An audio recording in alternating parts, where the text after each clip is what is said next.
Yo, what is going on, good people of the world? Welcome to Boston Blue Beat vs. Limit. It's time to see who gets a free trip to Boston. Checking out some Plus R. I'm Noah, here with Vulture. How's it going? Hello, I'm doing good. How are you? This is the first time I think we've done comms together. Yeah, we've both been doing it for a good while, but I don't think we've crossed paths for this yet. I'm really excited. I think this will be a good commentary block. This will be a sick bracket. Oh, it's a fantastic bracket too. I mean, like, just kind of going through everything. I know that the points are not indicative of what the actual bracket is. I believe one person had to drop. I'm not sure exactly who it was, but I know I see Kaze in there. It was 8-man. Oh, Ooh, that's bummer. unsetting too. But I had a whole thing planned for that. I was like, he entered 3 events the whole time, hasn't played since week 5, but we have some fantastic players regardless. I mean, Kaze filling in for 8-man, that's still a pretty heavy hitter overall. Mm-hmm. Yeah, absolutely. Yeah, Kaze, and then after that, petermagician, who has repped a small handful of characters. I don't think the full petermagician roster has been shown so far, but very excited to see Peter and Pert above that, repping Testament and May, and looking quite strong lately as well. Yeah, and we got, there's double Testament, scary. What's even more scary, though, is double Hoss right above that. I mean, Tmunny just is, like, lightning fast. He's a melee Falco player, and you can kind of see it. In the way that he moves around with Hoss. Same goes for Phantom. I always say, the ways that you beat Phantom are to ice him or to outpace him, and you're probably not going to outpace him. So just really, really, like, scary stuff on this upper half, too. Yeah, for sure. I mean, I think XPHANTOM is, like, the pinnacle of the hyperbolic time chamber player. It is crazy. Yeah, been extremely strong lately. And then right after that, you got the former president, Joe Biden. But the real heavy hitter, the real story of this entire season has been the queen of consistency, which we're going to see as Afterlife, who has only missed grands in one event, with which she got 4th. Every time, it was either 1st or 2nd.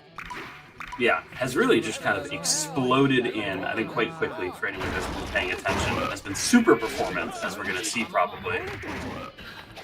Yeah, we're kind of moving right on in. Kaze doing a pretty good job already of maneuvering around this DP and these summons. The dog, though. Yeah, quite disruptive. But yeah, but the dog a little too far back there to put on a ton of pressure. So Kaze kind of gets to break away there. And Kaze really trying to play that spacing game, staying right around where the tip of Gunflame is going to hit. I got nothing on that one. Yeah, sword DP, shrug emoji, what are you going to do? Yo, full screen combo, reversal riot stamp to get out there. Yeah, I mean, a lot of this is, Zappa basically draws a big red line on the screen, with sword at least, and says, figure it out. And I think Kaze's answers have been decent, but the damage just adds up way too quickly. Yeah. It's scary because once that sword is out and on you, you're just kind of guessing between 50-50s no matter where you are. Ooh, that's a rough link to miss. That's a lot of damage. Yeah, we're going to take that knockdown. The real hard part here for Kaze is going to be trying to run OP on Zappa when you're constantly guessing between whether Afterlife is going to have DP loaded up, whether that backdash is going to come out, whether Dog is going to be out. Yeah. For anyone who happens to be unaware, Zappa summons are RNG on Wake Up, not just what summon it is, but if a summon happens at all. Which of course changes Zappa's defensive sweep quite radically. Here we go, though. Oh, hell no, never mind. And see, right there. That doesn't get a summon on hit.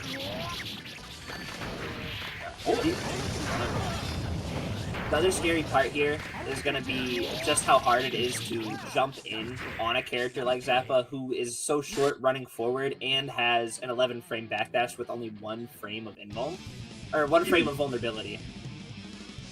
Yeah, it's a pretty monstrous backdash. So basically, no matter how it goes, Zappa is a huge pain to pin down. I think the best case scenario, really, is Zappa gets triplets. Because that forces Zappa to play, I think, by the most normal set of rules, quote-unquote. But you can't bank on that. You're like right there, dog. And now you're kind of in for it. Because dog is scary, not just because it's hard to block, but it's hard to burst. Yeah, hard to burst, and of course, anytime you get kind of chipped away at these smaller openings, the damage is quite respectable, first of all, but also that adds to the orbs and then the Rao threat. I mean, we're a couple hits from Rao already. Yeah, and even despite like Rao being a constant threat from getting hit, you can get stunned really quick from dog pressure as well. Kaze doing a great job of mashing out. Gonna really try and work this corner. That dead angle is so scary. Yeah, That was -5. Yeah, and you know, it's summon, and we are back to the mid screen. Yeah, and Rao is on deck, so that's. Oh yeah, I mean you're dead again. I mean, props. It was a nice slashback. It was nice, and it forced the checkmate too. It was a much easier punish, and even though the combo didn't convert all the way through, I mean that meter spend was already gonna do it. Oh yeah, I like mashing because it's really kind of on the Zappa to not take that sequence home, so you can invest a little in then messing that up. And you can like gamble against Zappa a little bit, just because the average damage is not incredibly high, especially with a summon like Dog. Yeah, I think the most damage is going to get tacked on if you just kind of take sequence after sequence, be it sword, dog, triplets. That's the real risk. All right. Yeah, that dog. Ooh, good air throw. Nice slashback. Oh god. Yeah, and that's another block burst during dog pressure. You have the meter to make this happen. Yeah. Kaze didn't believe in the hit because you could have done 5H Fafnir and I think you would have killed there. That's unfortunate.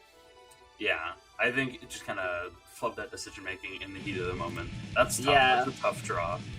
And I mean, again, it's Zappa. One thing can lead to another really, really fast. I don't blame anybody for missing a situation like that. And Afterlife is always going to be really scary with the ability to bring it back. But Afterlife is going to move on. And so are we into our next match, which is going to be... I'm real excited for this, actually. Yeah, Tmunny Jacob Pet? Yeah, this is quite exciting. These two have matched up a couple times, not a ton, throughout the course of the season, but it's been like a super banger every time. They're a really good match for each other. I think Tmunny has a really good handle on how to play solid around Testament offense in neutral. And of course, Jacob Pat is just kind of a paragon of consistency and stability. For the most part, there's a little slop, I think intentional, seeking that Sentinel assist. Jacob Pat's really interesting to me as a player, because the decision making that comes with playing for so long always looks like a "yo, what are you doing?" kind of thing. Yeah, no, for sure. I kind of describe it as lowering the quality of the game, not in a mean way, not like you're playing bad, but sometimes your job is to punish the other person's decision making and not just to pick a good option and put it on the screen. And it can look ugly. It can look ugly. If you ever read Ippo, they always say you get dragged into the mud. Yeah, and I think Tmunny is both good at not getting dragged into the mud, but is very comfortable when it happens, which is a good set of skills to have. It's both Testament in general. Yeah, and Haas is a mudslingger, you know. 100%. This character can shit it up with the best of them. Yeah, and we're seeing, there's that always bothers me when I see it. I always hate the OTG and the air throw reset from Haas. It feels so disrespectful. Yeah, it's like, come on, dog. You have reliable access to knockdowns, you have good damage, you have solid Oki. You need to do it. Hell no. Alright. Yeah, that dead angle, and Haas has such a good dead angle. I'm gonna try and steal that round out with that 2H and does. Nice block. Good block. Oh my goodness.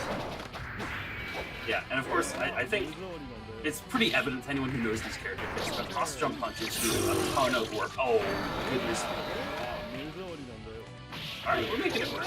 Yeah, cross jump jab is a really good tool for carrying. That's kind of navigating the screen. Just putting a hitbox in front of you as you're moving around, which is pretty valuable for his Testament. That's tough. Ooh, no.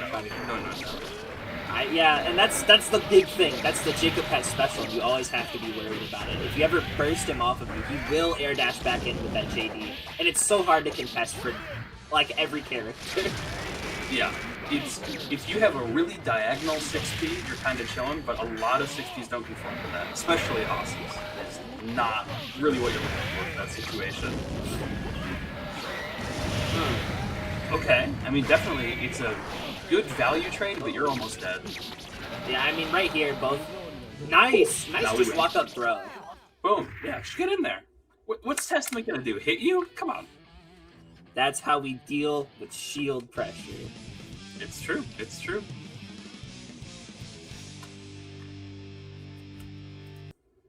Alright. That was a solid round from Jacob Pat. Almost sealing it. Just got a little scared towards the end there. And like, who's not going to be a little worried with Hoss running straight at you? Yeah, a little tricky. So I wonder if we'll see Jacob Pat kind of rotate to being more assertive in the neutral, especially with the normals. But also, with these older players especially, I think they have a lot of confidence in how they play, and they're really willing to just go, "Ah, my bad," and run the exact same thing back. Yeah, I think a big adjustment that I'd love to see Jacob Pat do is to stop going for... Tmunny is dodging every 2S without fail. At a certain point, you're either going to have to try and move around, or you're going to have to go for an air-to-air. Yeah. And if you're going to air-to-air with anybody, any kind of air throw, why not do with the best air throw reward in the game? Yeah, getting it. Oh, okay, I like that. The fadeaway jump dust there, and see, finds the hit that time, gets the punish timing, but doesn't pick it up. Oh, fat fingered that taunt there. Yeah, that's unfortunate. Oh, hell no. Alright. Oh, droppers. Wow. Not ready for that lack of legs. Oh, okay. Now, I don't think I've ever seen that sequence before, just the 3. My brain is telling me, oh, that's a cool OS, but I'm wondering if that's what that was. I'm not confident, but I'm willing to believe it. Other Testament players, go rub that out. Yeah, chime in, or just lie to us. You could do that. Alright, well, droppers again, just... Well, you only need one hit. That guard bar is ramped. Oh, there we go. Yeah, headshot. That's tough. Yeah, Jacob Pat up on the burst economy pretty hard here. Probably 1.5 combos from Jacob Pat's gonna give Tmunny that burst, but oh my goodness. Ooh, there we go. I like that. Jumping away from the throws. Pretty important against Tmunny. I think leverages the throws extremely well. You kinda gotta move to that level too. Here we go though, mob time, and now the game is really difficult. Yeah, and you have to be so careful with like your resources here whenever anything's on the table. That was a great throw. You got jailed back down. Yeah, at a certain point with all of that, you're gonna have to give up on that and just kind of tap that SB button and take the hit. But significantly less scary. What on earth was that route? That was quite frightening. We're just setting up that fortress. Yeah. I mean, this is actually tough. I think Tmunny kind of overspent on meter there a little. I think expected that to kill. Wasn't expecting that to be the last part of that combo, I think. But this is now an extremely rough situation. Yeah. And getting that pressure going. Got hit trying to jump out. Drops again. Yeah. Oh. And another run up 2H just to seal the set. You know, it's so unfortunate with some of those drops. I'm wondering what the issue is there, because it's definitely not like a lack of knowledge. You know, I may be just getting a little too ahead of yourself on like what you want to do, or just not being ready for the hit in general. I mean, who knows? But I think with a couple of adjustments, that could have looked just a little different. But Tmunny did a phenomenal job of playing at a deficit and also just like trying as hard as possible to not get put in that spot to begin with. Yeah, I think one of the big pieces of like overall fighting game wisdom everyone picks up on eventually is there are some times where you just lost 10 seconds in advance. It just happens, right? And I think Tmunny has a really good eye for never letting that kind of deficit pile up. He's really good at just playing to maintain a really nice game state, which is especially good for Testament, obviously. Yeah, it's just Why is your name 6'7", man? And it's not Peter with the 6'7" name, which is kind of scary. I know. That was my president. I'm just gonna take a screenshot of this and it'll come up later, probably. Who knows? But yeah, this will be really exciting. It's possible we get a Chipp mirror, but I think the Johnny is a lot more likely. Yeah, there it is. I mean, it makes a lot more sense. Johnny's damage is a huge asset against Chipp. You have quite the nice forward punch, which helps out a lot. And Peter's quite comfortable with this matchup. Yeah, absolutely.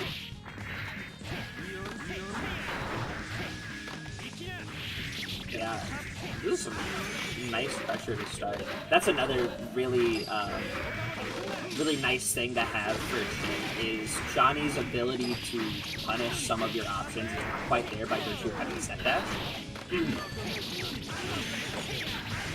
Oh god. Oh, that would have been quite cool if that completed. Alas. Yeah, Peter has a ton of meter. Yeah, a ton of meter. Mostly because this has been all Joe Biden so far. So let's see some Peter gaming. Oh, not that way. I respect it though.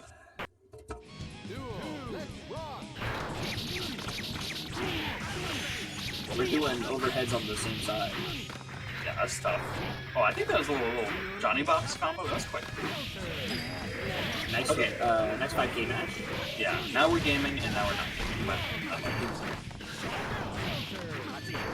Oh, if that had picked up like far slap is quite swag, as the kids say. Peter still has a ton of meter here to make something happen, and at least 2 hits left before he dies. Yeah. Oh, nice. There we go. That is exactly what you're looking for. No! That sucks so much. Okay. No! Arrest Peter right now. Change his name to 6'7". Close/starter. That is unfortunate. Yeah, I'm with Barbar. Nice. Yeah, that's just a bro. Like, Nice what do you mean? 2H.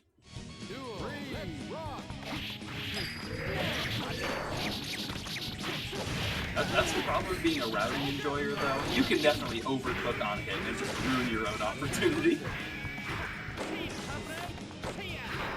At least for the first one. The second one, that was a close /starter. You just gotta hit him. Ooh. Okay. Good counter poke on the dash up 5K from Joe there. Ooh. That FRC is so unfair. Yeah, I mean, oh, yeah, nice pick up as well. Ooh. Yeah, and ready for that air hit too. Yeah. So that was a lot of Joe Biden gaming. A lot of Joe Biden gaming by volume. Yeah, Peter brought it back in that second round there, but it was mostly by virtue of Chipp exploding really fast. He got that one solid hit and then didn't really let up as much. But he's just not able to find those hits. And when he is, it's just not working out for him too well. Joe's being so elusive, getting hit at these really weird times and visuals. Yeah, that coupled with some really unfortunate drops. I think the kind of momentum has looked disproportionately in Joe Biden's favor. He did a low on the opposite side. That's not fair. Yeah.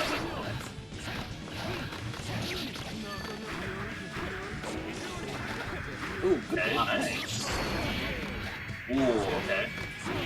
That was a great burst from Joe there at the end of the dash counter with the corner. But Peter, nice mash, getting that confirmed.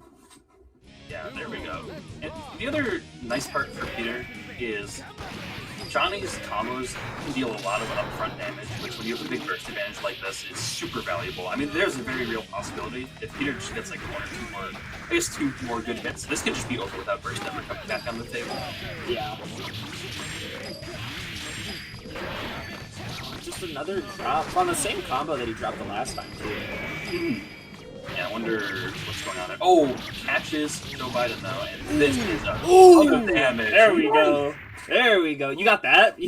Yeah, alright. I mean, he hit the one that mattered. Yeah, hey, sealing that round. Yeah, that was brutal. I was about to say maybe more than 2 hits, and then nope, Peter delivers in two good hits. That's all it takes. It's really funny sometimes when I hear Johnny players talk about like certain routing being like keyboard routing. Oh god. And with some of the things that Peter does, you're kind of like, yeah, that's keyboard routing. Yeah, no, for sure. It's a little bit of a check-in PC type situation. Here we go. The 9 That's awesome. And the 1 hit. All right. Sure. Trading Chipp really backdash nice. in the corner? Yeah, like what? That was a multi-blade OTG swing. Yeah, for real. Oh, there we go, though. Oh, No! that is so unfortunate. Oh, and we're lowering the game quality. No. Alright, Yeah. Good punish on the DP. Nice, consistent punish on the DP. Yeah, Peter just kind of slamming that emote wheel to express his displeasure. Oh, God. Nice. And one hit. Yeah, goes for the coin, the OTG. That could be it, yeah. We're done here. Yeah, and Peter brought it back real hard in those last two. That was phenomenal, honestly. I got nothing else to say about it like that. That was nice. Yeah, that's no notes. He saw the drops and he said, I won't do that next time. Which is, in fairness, as Johnny against Chipp, that's a big change. That's a big change. Man, and it was just like after that first game, he kind of got a better understanding of where Joe wanted to be and where he wanted to place those normals. Because once we got to the second round of game 2, those 5Ks, Joe stopped being able to 6B them nearly as consistently.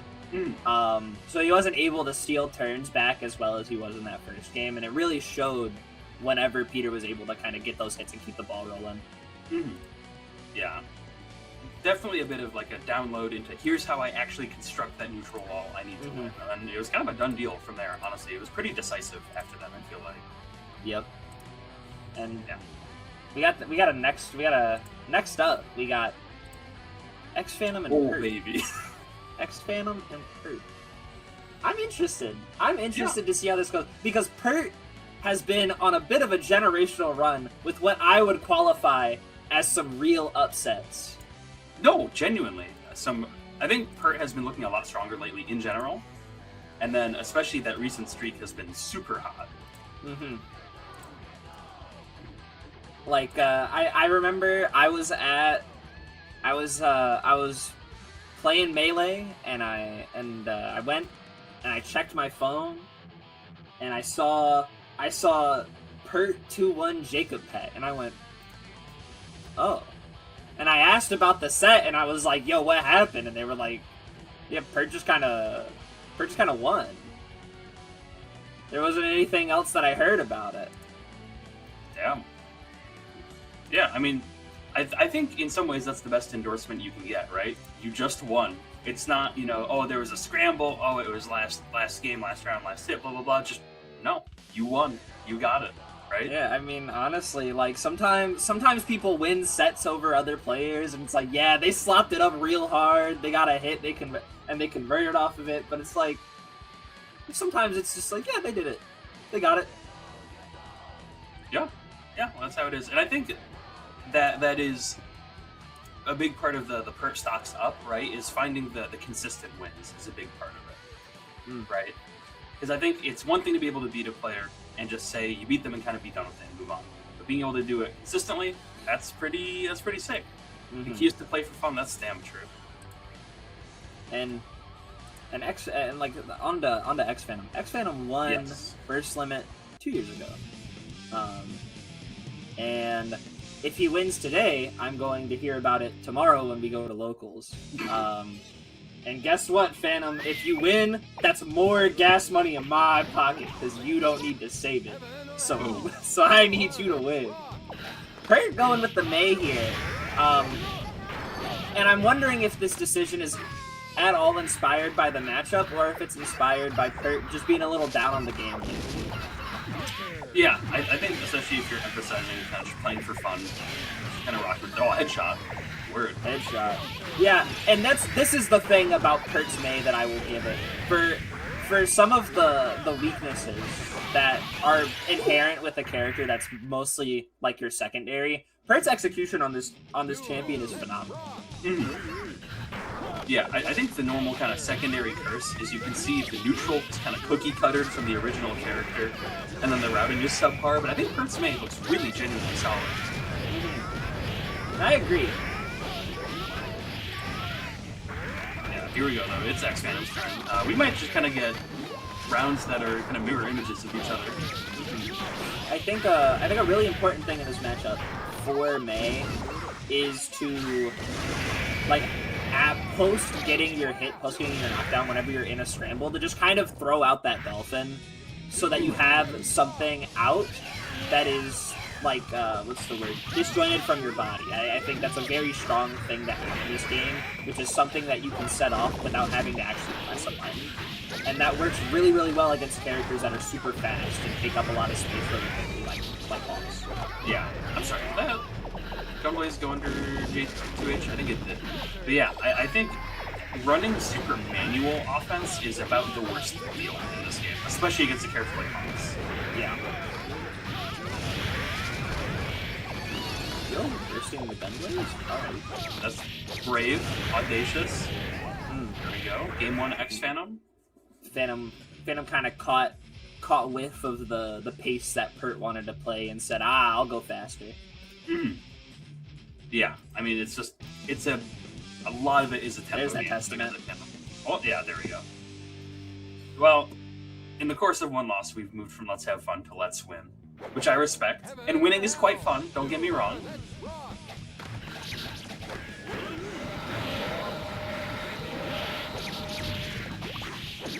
We're starting off pretty heavy with some of these hits, and notably, we are not dropping against Hoss, which is important. Oh, doesn't get the dash mob. That's unfortunate. Yeah, I think didn't quite build enough meter either. It was legit like a pixel off of 750. Yeah, just riding it out right now. Okay. Nice slash. Oh, got the FSE. Phantom was ready with that IB2S though.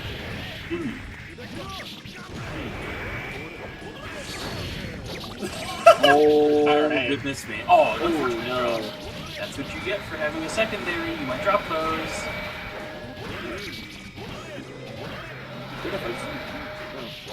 Nice pressure. Oh, caught the mash. Yeah, and that's the thing about Phantom. That guy's a masher. 100%. That guy loves the 2P button. I mean, for good reason. His 2P is different than every other Hoss's 2P. He puts in a little USB stick before he plays every time. Yeah, the custom setup. It's a little faster, does a little more damage. Not enough that you've noticed. It adds up for sure. Yeah, it's like that one piece. Yeah, that guy's kind of the goat though. So I want to. We're gonna play on my setup. What a nice pro social player bringing setups. Investigate Jade right now. That was a good block on the burst. Unfortunate drop, but you're still up so much on health and burst. And normally that would be a good thing, but you've activated XPHANTOM's protagonist. It's true. Yeah, you got him below 30%, and it reminded him that there are people counting on him to win. It's true. XPHANTOM wants that gas. Oh my god! Yeah. Okay, on the one hand, I like the decision to just let it go. On the other hand, I think you could have spent burst a lot earlier. I think you could have dug your own grave there.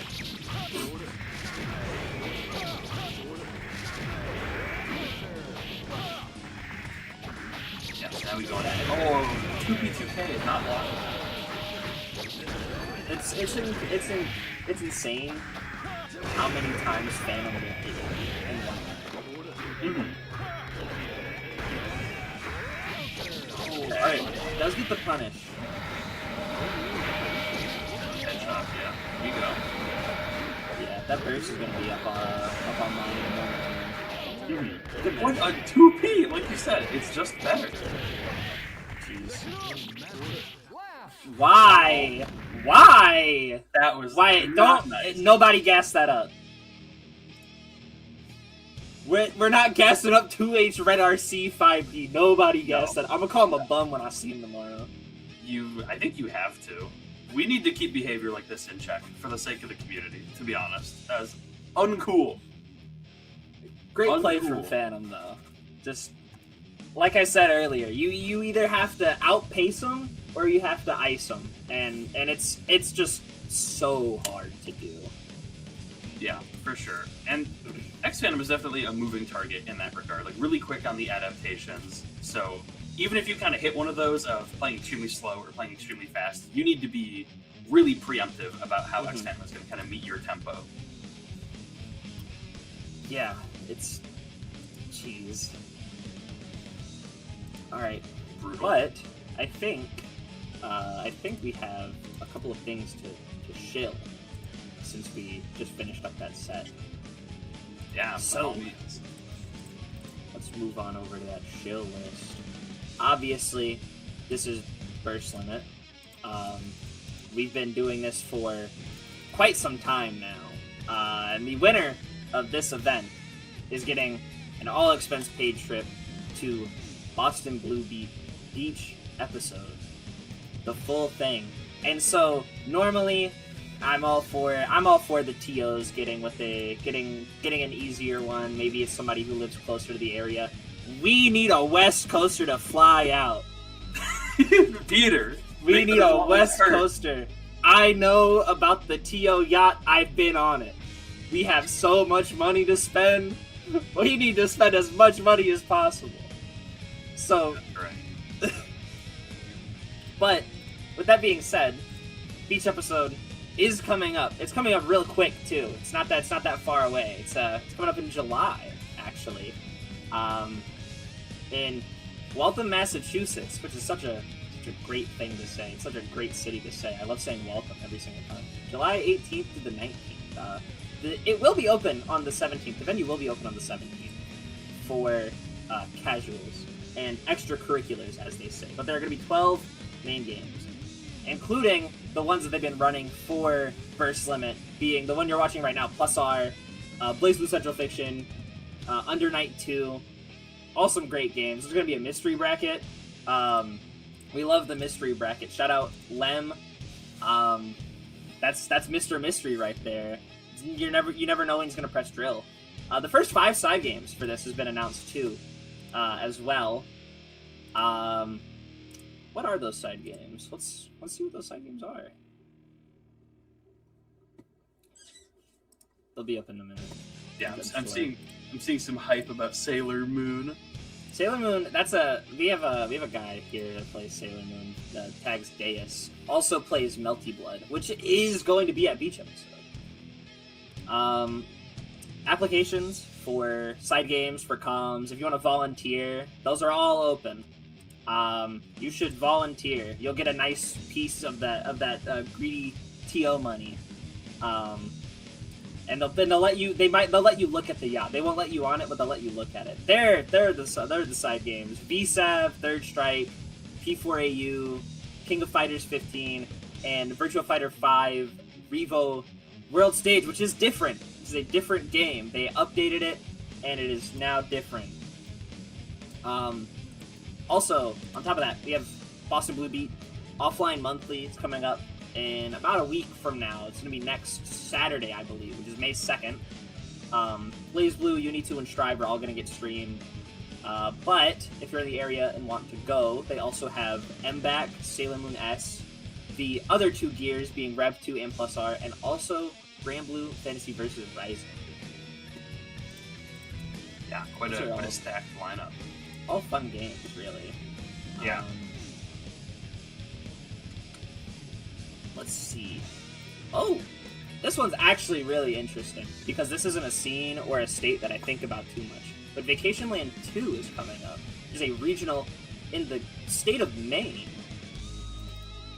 May 15th through the 17th. You can go all the way up north, as far north as you can, and that's where you'll be. Let's see. There is a command for that. Which I will play. It's not configured. It's over.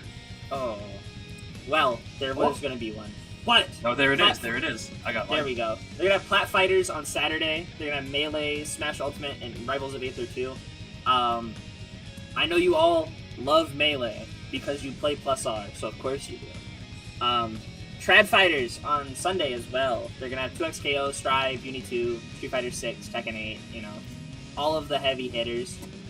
A couple other things. The Raven Online for any BlazBlue enjoyers. That's another one. These are actually only BlazBlue. I don't know if I need to read these. Do you guys like BlazBlue? You might like BlazBlue. I'm sure there's I'll some say them BlazBluers. anyway. There's going to be some events going on for that. While we're waiting on the next people to get in before they start, there's going to be some events going on for that. While Boston Bluebee is on break. On top of that, just as it's always been, let's see. You can go take a look at that GoFundMe for Ludovic's legal defense. He's out on bond, but has a hearing in about a month. So, let's get into it again with the queen of consistency herself, Afterlife and Tmunny. We've seen this matchup so much over the last 10 weeks or so. Yeah, this has kind of become a mainstay, and I think it's a real crowd pleaser. It's just genuinely really fun to watch these two fight. I mean, I personally, I like watching these two characters on screen if I'm not the one playing them. So, like Zappa's really cool. He looks really interesting. And when I'm not thinking too hard about what he's doing, it's sick. Yeah. And Afterlife is one of those players that I absolutely, like, adore, being, like, willing to push the character as much as, like, you can, especially with routing on a character like Zappa, where you don't do a ton of damage, and so, like, the extra little 30 damage isn't gonna, you know, it's gonna add up, but it's not gonna do anything too crazy for you. Afterlife's still willing to go for it. Yeah, and I think that kind of more ambitious approach to the character is a big part of why Afterlife has been so performant lately. It's definitely kind of crossed into the next threshold, which is really nice to see. Yeah, nice that angle. Oh, God. These two are both big throwers in the grab sense, so it was kind of fun to see what emerges out of that. Catching Tmunny, I believe, pressing something. Nice, DP. Yeah, gotta kind of send that sit down and shut up message. It's important to establish that pretty early on.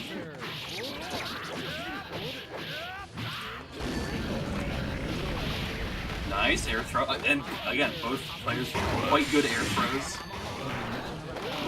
Yeah, just kind of going up and tripped up. Banana. Almost got tripped up by the banana again. That 5K is so scary. Yeah, that is a brutal move to deal with. Tmunny sitting on 3 charge and a full bar burst. Sitting on 2 charge. Yeah, nice effort so you get more of the triplets on so you build a lot more space, but Tmunny just kind of gets right back in. Afterlife, 1 hit away from being routed too. Oh, nice. Yeah, that DP can be pretty hard to punish, so I can appreciate going for the kind of softer punish of letting Zappa recover into running it into that. Ooh, nice escape. Oh, Zappa. I think that was the hit stun animation that might have screwed play there. Probably just a little bit.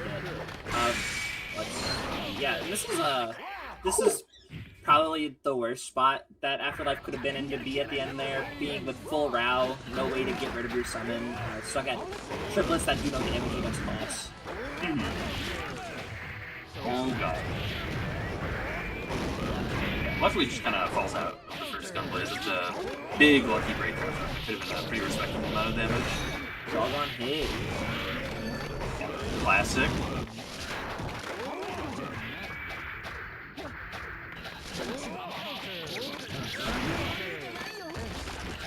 Oh, nice backdash, but DT is quite hard to whiff punish. Yeah, and just dialing in that wake up gun blaze to go under the sword tail. You don't. Yeah, nice. And I think it's perfectly acceptable to kind of let Zappa just catch up you. Oh god. Nice. Yeah, I don't think there's anything wrong with just leaving Zappa in the air above you. Can definitely kind of get stuck there, especially with a bad summon draw. Yeah, and Zappa's jump-ins are not phenomenal, so there's not a massive threat for letting Zappa fall down on top of you most of the time. Heaven or hell? Duo, let's rock!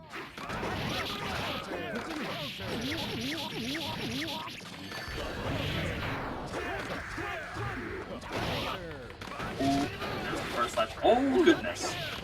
Interesting clash. 6H is not a button I see Zappa's pressing on, so I'm wondering if that was on purpose. But Afterlife has done, throughout the last, like, 10 weeks or so, Afterlife has done a lot of really weird esoteric stuff. So I wouldn't doubt it. Yeah, and I think Afterlife is also the kind of player to be quite conscious of how people feel about Zappa, and I think it's okay that you kind of play in the mud like we were talking about earlier, just kind of make the game a little bad for people, make people frown. Like a big thing that Afterlife, a big thing that Afterlife has gotten really good at dialing in that I don't see a ton from other Zappas is like letting Dog take the hit and then running up and punishing the recovery of the move with BB. Yeah, this is rough. Oh, yeah, nice air throw. Yeah, I mean, I respect it. God hates a coward, but also, oh god, that's a tough game state to play from. Yeah. Oh, good stun. Yeah, that's a lot of stun. Nothing else on top of that.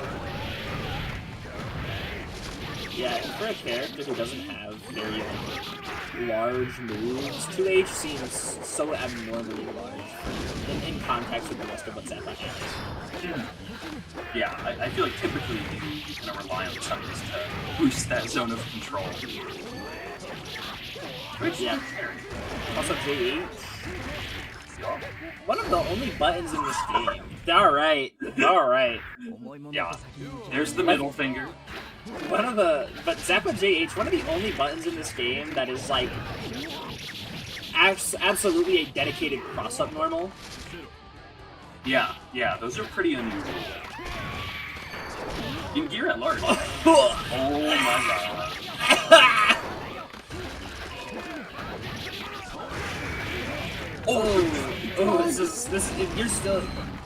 you're still one hit away from getting stunned, and that's rough. Yeah. It's gonna take a while to burn off. That was also ended in the air. Okay. You're drawing lines. Nice, okay. So that time, Afterlife doesn't go for the BBB, and Tmunny sends it. Nice! And Tmunny sealing it 2-0, also channeling that little bit of inner pro tag buff towards the end there. Yeah, just that like was clean. It's so crazy to me with like the stronger Haas players, just how infallible their mental is. Where they're like, yeah, I know I have no meter and I have no burst and I have no money and you know, no hose, but like I got it. I'm gonna go in, I'm gonna get my hit, and we're gonna run it up. And it works. It works every time. It seems like the moment that Haas gets to like 10%, the other person gets hit by like a ray and goes, man, I forgot how to press my buttons. Yeah, Haas just kind of, he throws his offense in the pack-a-punch, and whatever happens after is the other person's problem. Yeah.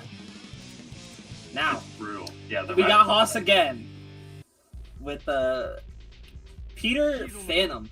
This is a matchup that we've also seen a ton of through virtue of 8-man Phantom. So I know both of these players are really studied on this matchup. I'm interested to see, like, just to see what those differences are going to be between the two. Yeah, for sure. In general, one of the big differences I would say is I think Peter, I don't want to say more ambitious with the routing, but is willing to go for stuff the other genres don't. Yeah, and Peter has like the Peter's enjoyment of this game and of this character comes from like pressing buttons while you're not getting hit. So he's like completely content to just pressure forever. He's not really itching to get that hit because he knows when he gets it, he can catch up. Yeah, I mean, this is an OSU player, this is a League player. This guy's just gonna click creeps until something happens, right? And that might mean mids on block. That might mean getting ganked by Order Soul and dying.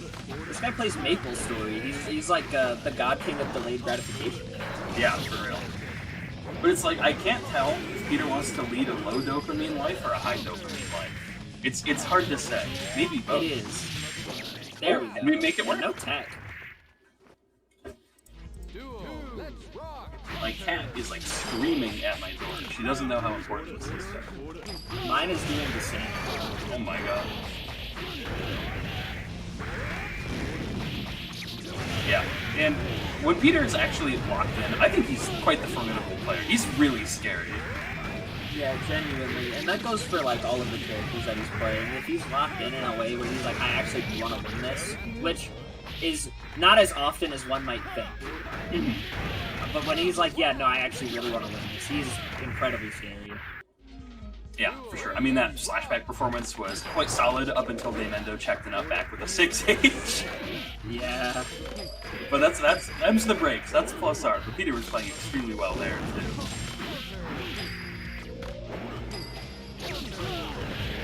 Oh, nice. Good IBs. Yeah, and then you're Johnny IBing everything. You walk forward half an inch and you have a full bar meter. Oh god, yeah. Going forward. Goes right under the poster. Oh, yeah, that's twice now. That's the first. Nice slashback. There we go. Well, unfortunately, this is the FSC. Yeah, Peter will almost never miss a reactable slashback attempt. It's actually really scary. Yeah, I think just opting to not go for that one for whatever reason. It can be a little tricky to remember in the heat of the moment exactly what level Toss is on, so I can kind of get not going for that slashback. But that could have been.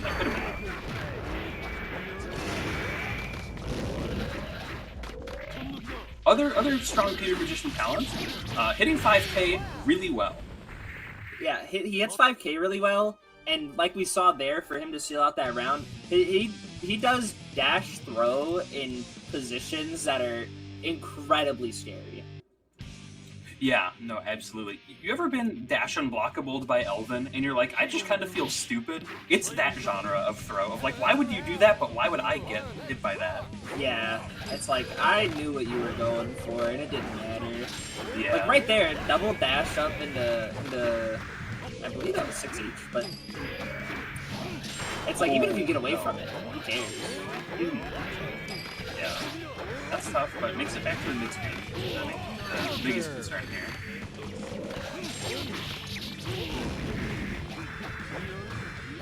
What's so nonsense, though? Oh, sorry. Oh, I was going to say, just those, like, these IDs are inspirational.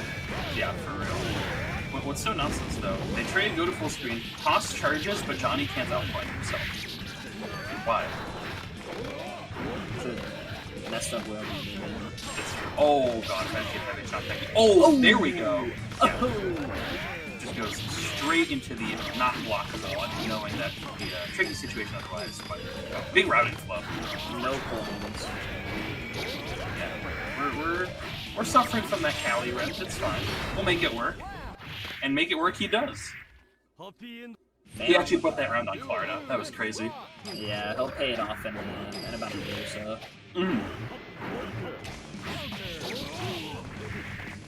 Both even on burst here, Phantom doing a pretty good job of working Peter back into the corner. Sometimes I say things and then the opposite happens and I go, hey, it'd be better if I just don't say anything. It's tough. It's a tough life out here. Good reversal out of the corner though. Nice. Nice block as well. Peter is a blocker. 100%. Peter does not find joy in pressing the buttons like that. Yeah, for sure. And if you ever, I mean, I know you have, this is more for the audience. If you ever talk to Peter about the game, nothing drives Peter insane, seemingly, like people playing defense badly, like ugly defense. Oh, Yeah, like slopping it up on defense is a big upset. Oh my god, like that. Wake up to why? I'm just shaking my head. Nice run under.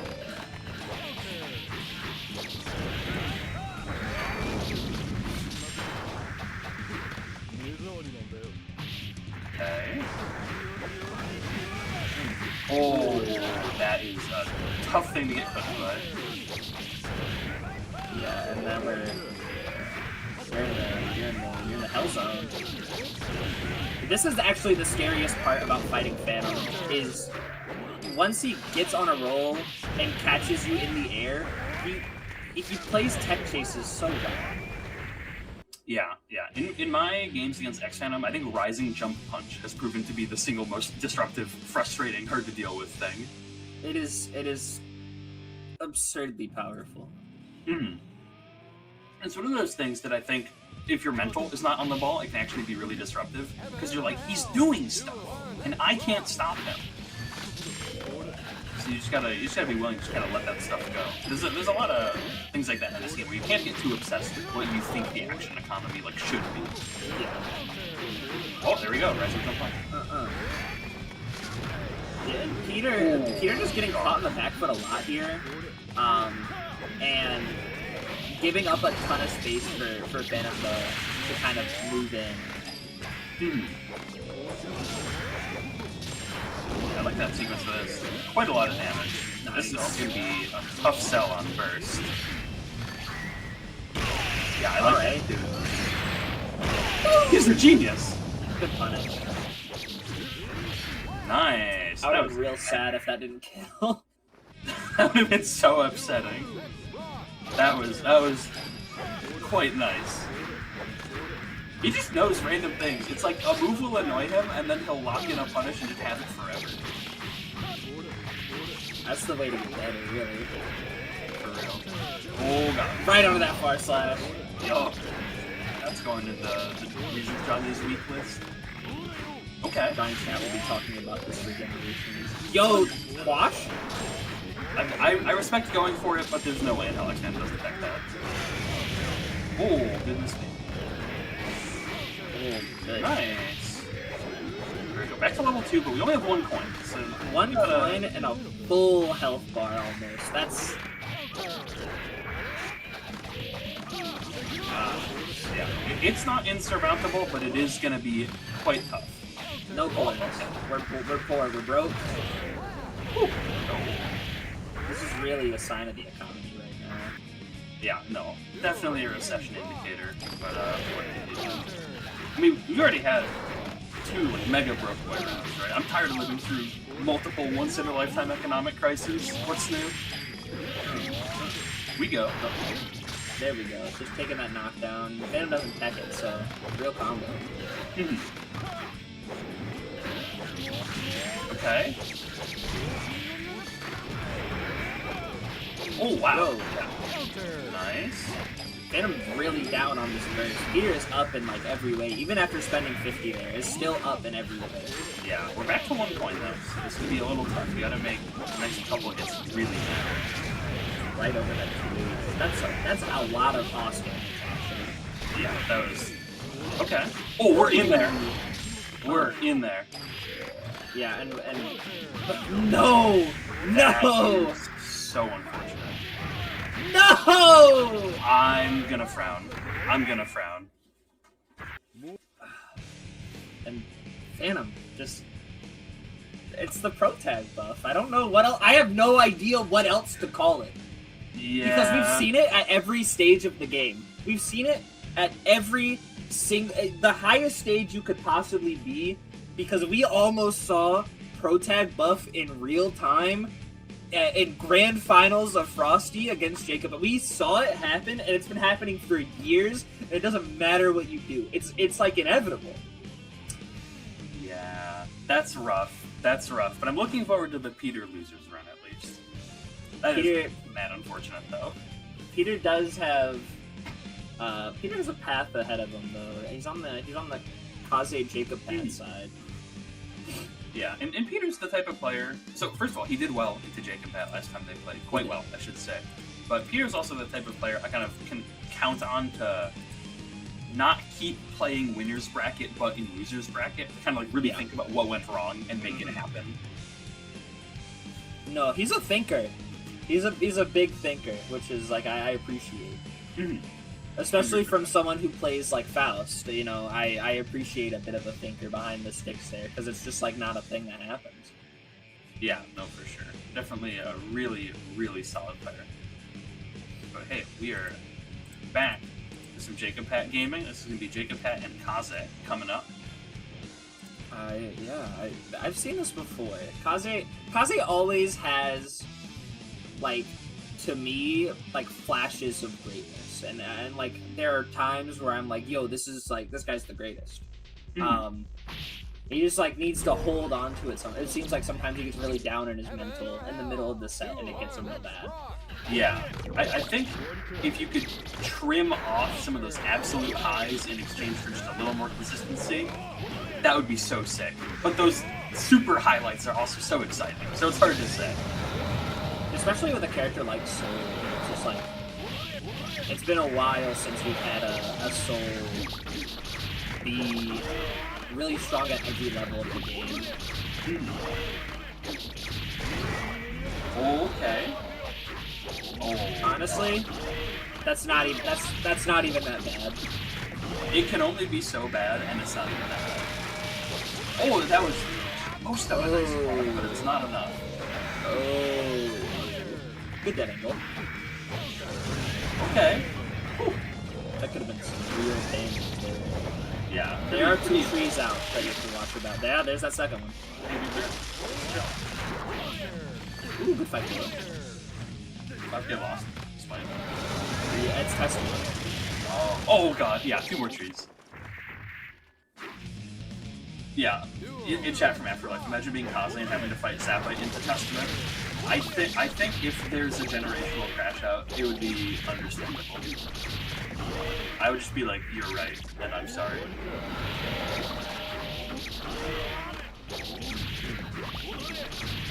Honestly, if this round doesn't go well for you, pick the 10K. I'm ready for the pop. Just grab me first. It's true. Ooh, hit by that second hit of JH. Listen, Jacob Pat's a good player, but he's still grabbing. Yeah, and Potemkin Buster. Yep, that's damn true. You gotta. Nice. You know what? My bad. I was about to say you're doing a little too much strike. You gotta rep the throw, but hey, strike worked. It's true. I guess a sufficient quantity of strikes becomes a throw, I guess. It's like number over. Yeah, exactly. Well, because after a certain point, they're just like, surely the soul is going to throw, and then they get stricken. Yeah, by fat, which is by FP fat, which is going to be plus anyway. Say it with me, kids. Being plus is basically pro. Oh, no! That's tough. No! Yo, good run. There we go! Yeah, I like that a lot more. Just being more assertive and control. I mean, your character's scary. Soul hitting 6-6 is scary. No, the Soul is like Soul's a time bomb. And a lot of Soul players, Jesus, Soul's a time bomb. And a lot of Soul players just don't remember where they put the detonator. Yeah. Kaze found it. Boom! There you go. Yeah, you gotta rely on your damage, rely on the fact that you hitting forward is really threatening. Make some magic happen. Get in there. This is a Marvel vs. Capcom 2 player you're facing. Do you think he's scared if you do nothing? You need to do something. You know, some people think doing a whole lot of nothing is something. That could be true, but not for Soul. I don't think. Soul has to do a whole lot of something, and then it always looks like nothing. Yeah. No, that's actually bars. Alright, taking that Loki. Oh No! my goodness. No! That's tough.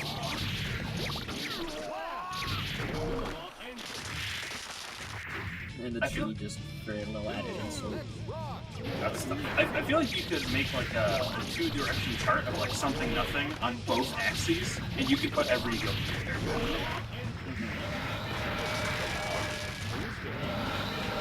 Yeah, there we go. We're out this time. Kind of. Not really. Now we're out.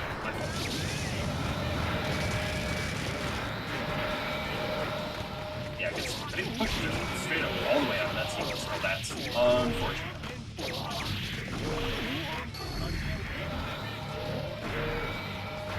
Whoa, okay. Kind of slid through the 5D. Yeah, that's a no. No? Okay. Oh, we're in there. Round Stamp has been getting an outsized proportion of the hits here. We take those. Wow. Okay, there we go. This is the smartest man to ever do it. No man is too smart for run up 2K. It's true, it's true. So let's see Celes do some run up 2K. That's what I'm thinking. Run up 2K, delay wild throw? Question mark? That's what Barbar does, and it hits every time. That's a scholarly option. The Barbar is jump in JS run up wild throw. Yeah. On hit or on block. Doesn't matter. Hit confirming's for suckers though, honestly. Oh god, that's tough. Can I confess that I love Venom because I don't need to hit confirm? Is this a safe space? My favorite part of Justice is hit confirm because I have to watch my opponent turn really blue. That's fair. I respect that. Oh, nice. And it goes right over the tree too. No! No! Oh my god, that's like two tragedies for two different people. That's... Kaze has 100 bar here. Very likely to spend it all on playing FRC, but like it's good. Yeah. Yo! Nice. Okay. Chance. Fire. Nice. Fire. Great. Excellent.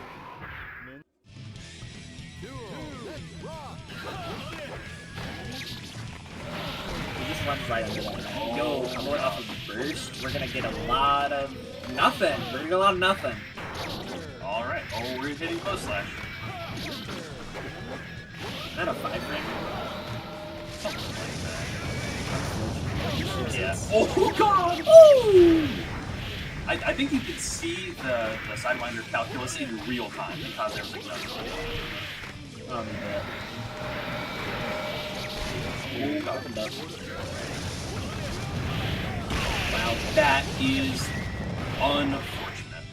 Yeah, Kaze definitely needed that red RC. You gotta watch out. Okay. Nice, I like it. Taking that as an opportunity to clear the screen out a little bit. Oh. Ah! Okay, we're still. Yo, that could have been cool. We're not done yet. We're running up. They're probably gonna get burst around the same time. You know, the one part about Kaze's routing that I absolutely adore is he's not like a Sidewinder merchant. He understands the benefit of keeping the corner. Yes, 100%. And you know, as you go, those combos can really lose stability if you're not 100% confident in it. So I think it's better to kind of end it and keep the situation, right? You don't want to shaft your own mistake. Nice. Oh, tried for it. I respect it. I mean, that could have very nearly killed Custom, so I understand going for the double. And we're... Yo! Oh, that's Yo! Nice! Kaze! Wow. Kaze taking that. I think that pretty nice, actually. That was a nice adaptation there. Man. I think that's the Kaze we need to see more of. Celes cool? That was the W Kaze, as Kaze would say. Soul's a cool character sometimes, like I guess. I agree. Sure. Why not? Yeah, that was nice. That was really nice. I also want to point out, the like jump in dash forward 6P had like a 100% hit rate. It got Jacob Pat's burst nearly every time because it's such a threatening starter.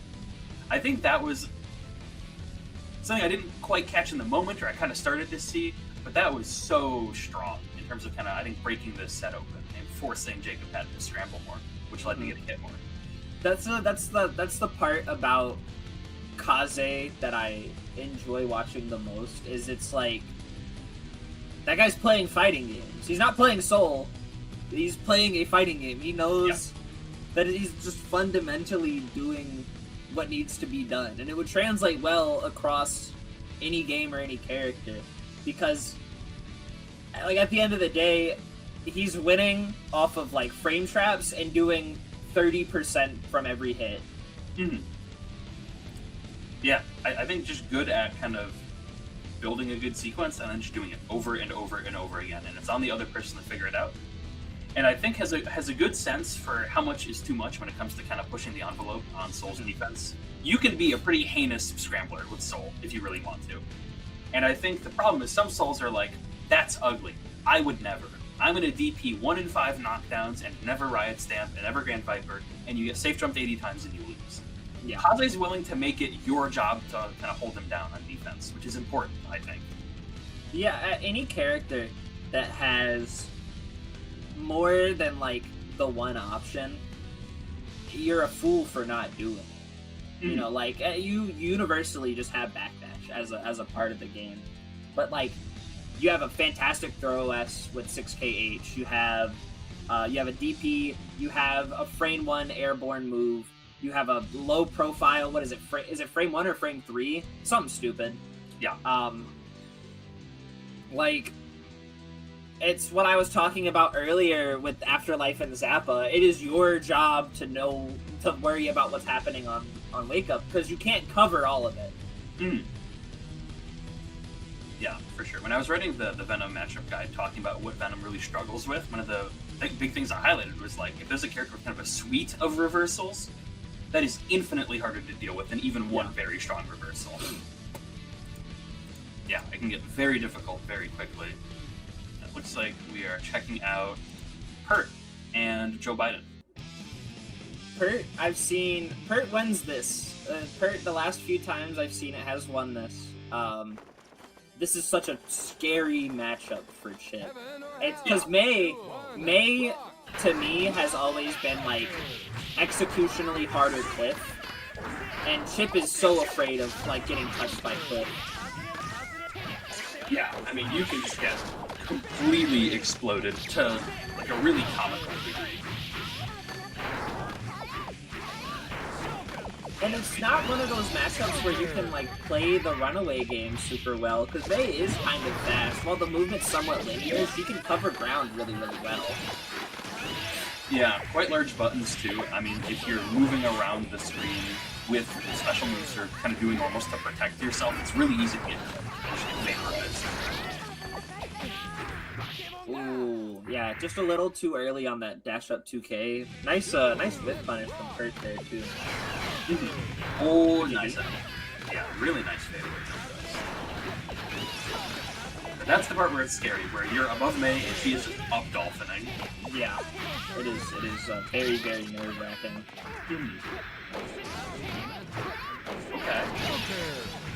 Oh god. These two deserve each other. That was really horrific. Okay, and yeah, I think going for the burst, gets the burst and protections. That is unfortunate. Good air throw. Nice! Ah! Ow! Youch!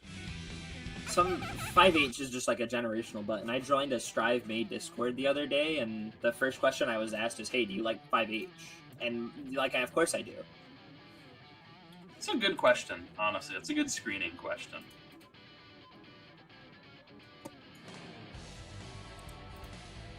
Alright, well.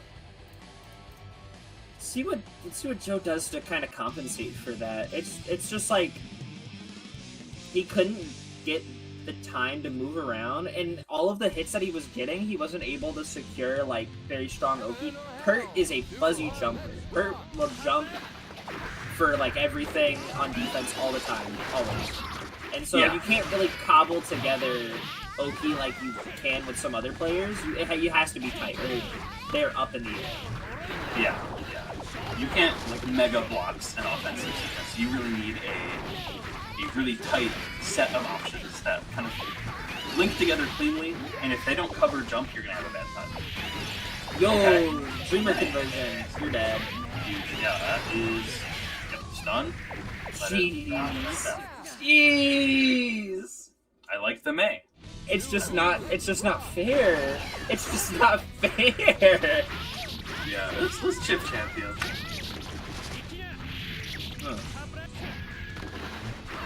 Yeah, and there we go. You know, going for short dash and close slash after the jump down and hurts out, right? Nice. Caught by the jump in. And this is gonna, yeah, I'm trying to bait out that burst. I see the value in baiting burst, but also shoot that guy. Just Take what you kill get. Chipp. Yeah, Chipp without burst is so much less scary. So like, get that burst out when you can, especially if you're up around. Yeah. I will say, you know, I've been burst thirsty in my time. I'm guilty, you know, do as I say, not as I do. But there are times where it's, I think, better to just let the burst run. Just get it out, let it happen, do your damage. I'm the #1 pusher of just do burst safe route, and if you want to be first. Yeah, 100%. And if you're comfortable in neutral, if you have, I mean, granted, you don't have to leave here. Joe Biden's also kind of willing to put stuff on the screen now. Oh, God. You tried to slash back that burst again, and I respect you for like feeling yourself, but also like don't feel yourself in front of so many people. Yeah. It's weird. Yeah, it's just not appropriate. And now, you know, imagine that situation when Pert let the burst rock the first time and then got that hit, right? Joe Biden's dead. Yeah. And like, Joe can run. Joe can just run here. You have 3 jumps. Just jump 3 times. Yeah, Joe Biden is There we go! happy to run that clock out. Happy to run that clock out. Duel. Let's rock.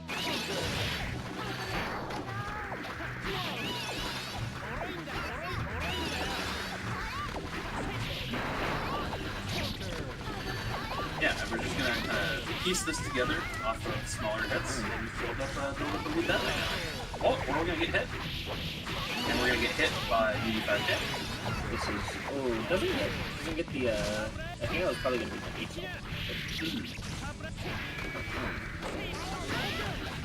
There we go. Yeah. Yeah, and see that's what you kinda have to do to catch those sometimes. You gotta be super meaty with it. That's dead. Nice.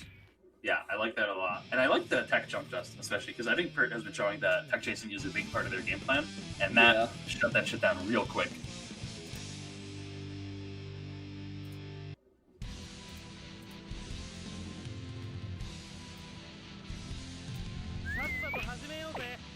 Heaven or hell.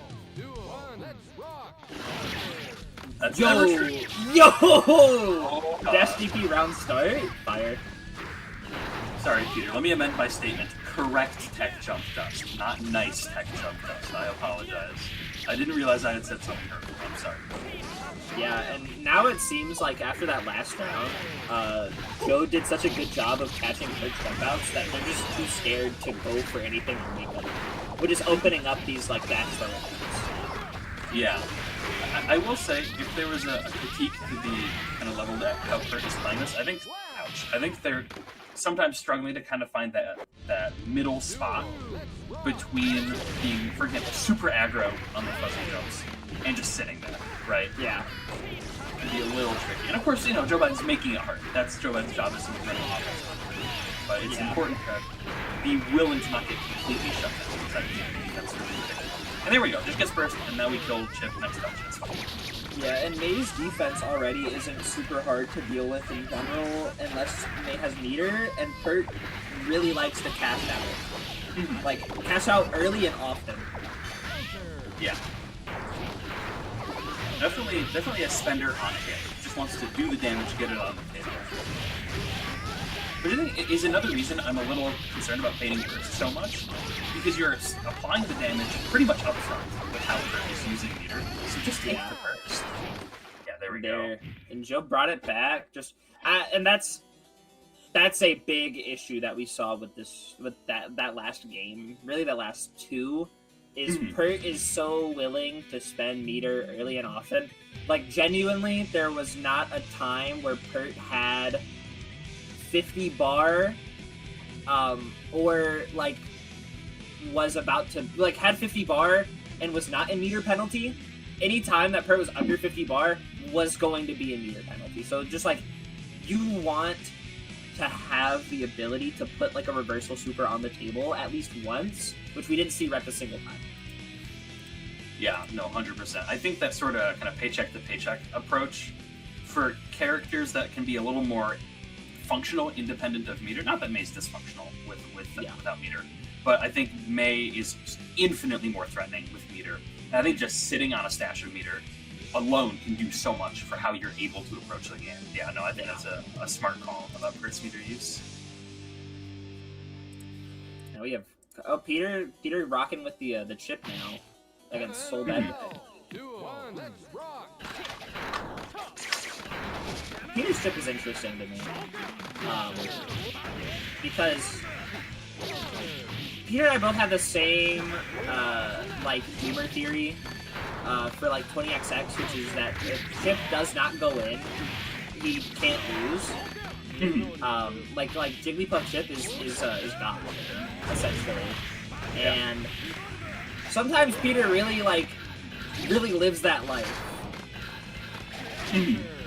It's interesting to see, and I'm wondering if he'll be able to kind of get that. And this is kind of what happens, as we said earlier, when you run multiple characters, is like you kind of always are accepting that you'll probably lose the first round, maybe the first game, when you're switching between them, unless you're really confident or the characters that you're running aren't high maintenance. Yeah, no, 100%. And I think Johnny and Chipp are very high maintenance for sure, so definitely tough. Yeah, I see. I wonder if that was like a missed air dash link or something there. The up back jump that was not hit. Oh, headshot.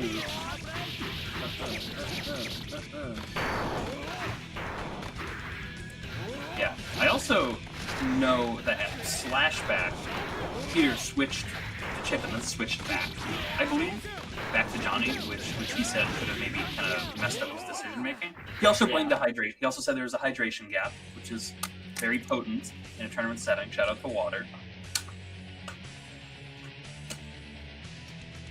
I'm a water enjoyer. Any Water's sick. Water's sick. I'm with you. Yeah, there's that Johnny. Yeah. I guess just wanted to try it out. Yeah, and it's hard to replace the kind of baseline of just having played a character for a long time. It's hard to get rid of that kind of foundational understanding of how you approach the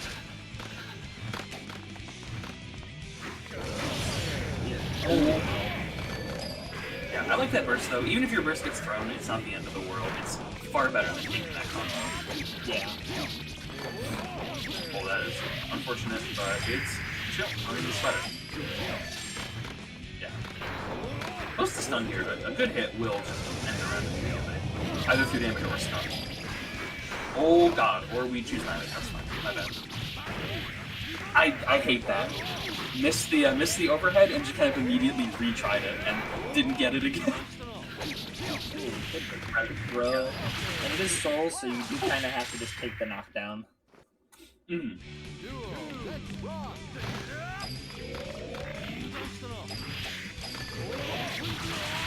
So, I will say, this has happened a lot, where Peter throws a coin, Kaze hits a button, and then the coin hits later and Peter gets a crazy forward. That's happened a lot. Nice one. Nice. Oh, now we're at level 3. Yeah, I will say, level 3 is less burst save than level 1. Wow. And This game. that was a quick round. Peter came back with a vengeance there. Yeah, for sure.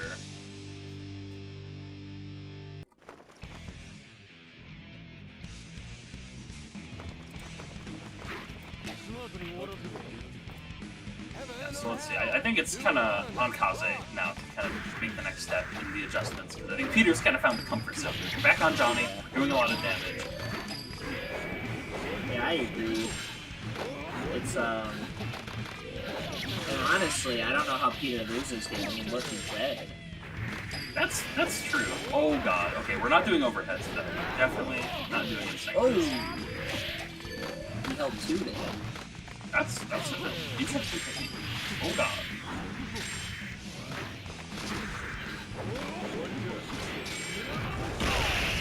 Yours. Oh wow.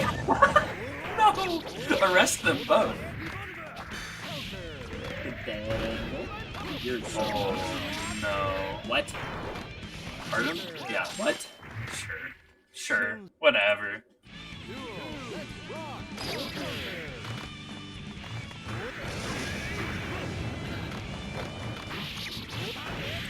Okay, yeah, there we go. More of what we're trying to see here. Gets the burst.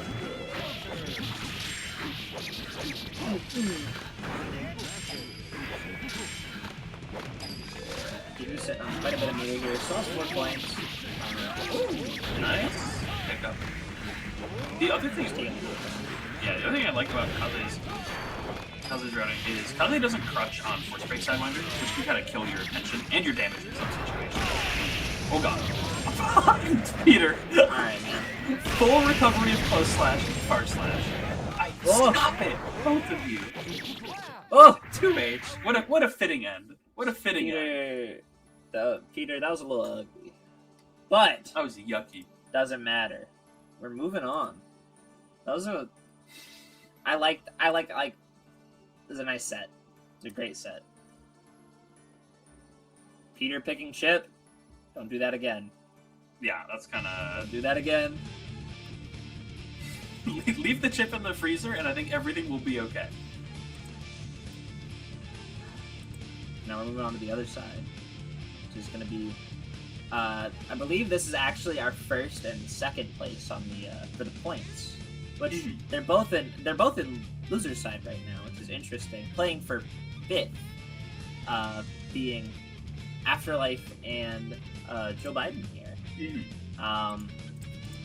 This is notably a first to 2 between the two, because normally when we see them play, this is not a first to 2. It's normally a first to 3. But I think both of these characters, on average, are kind of nickel and diming you and setting up what they want to set up. But Peter has brought it to my attention at a few moments where the chip matchups that feel really bad are the characters that don't do a lot of damage. Yeah. And I think you're used to that idea of I win more interactions, but I take more damage. But when a character wins a lot of interactions, and because of your low health, starts doing average damage instead of low damage, that's when it can really hard, right? Yeah. That's when it can get really, really, really ugly.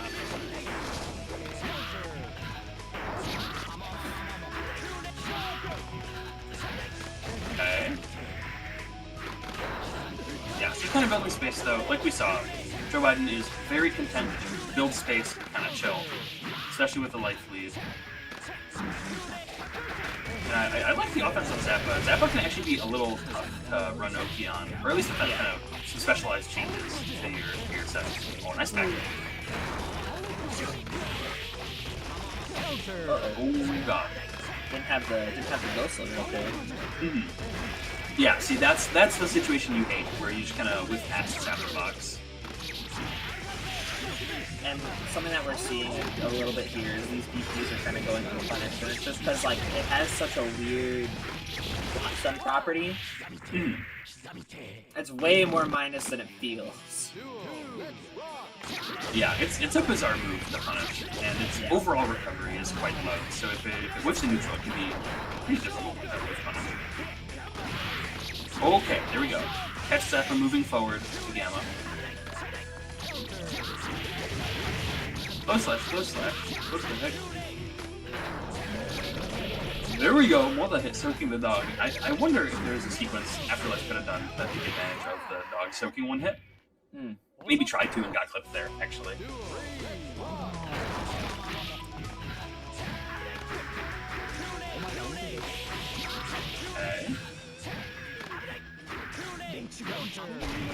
I think that was 6H startup that got killed. Okay, that was a little scary. It did look a little odd there.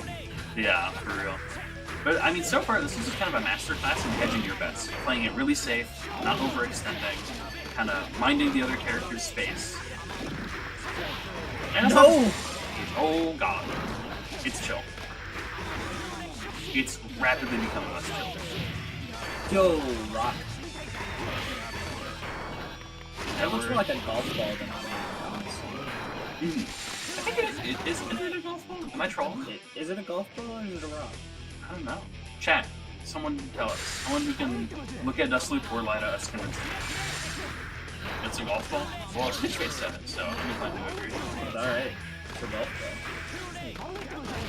I don't know if Oh, it's a golf ball. God. Triple DP for funsies.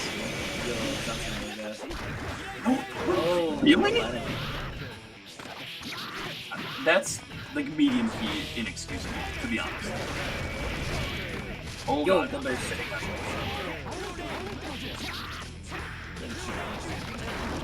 Row on the table.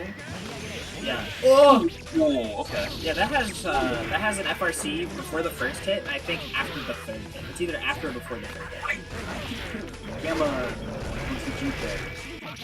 Oh, Ah! that is The overhead! so unfortunate. Oh my god. Yeah, the 5H, little spin.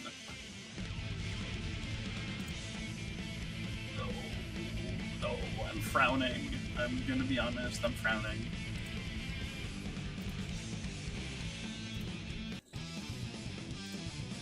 Oh, excuse me. That was tough. That's unfortunate. It was. And it just kind of accentuates that issue that we brought up earlier, which is like Chipp dying in less hits means a lot more than the character who has very low damage to begin with. Yeah, no, 100%. Oh my god, you're so dead. You're so no. It is a hard punish. It is a hard punish. But also, come on.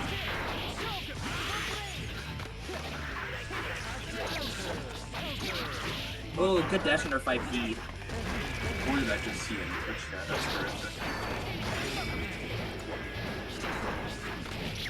Oh god. Yeah, I mean, look at Sword ripping through Chipp's health bar. We make it work, we make it work. Ooh, Okay, good nice. mix. Do good mix. That's all I did. That's what Daru said. Do good mix. Honestly, it's good advice. I mean, I feel like you definitely be running through those players where it's like, you would be so cash if you had good mix. Just do good mix.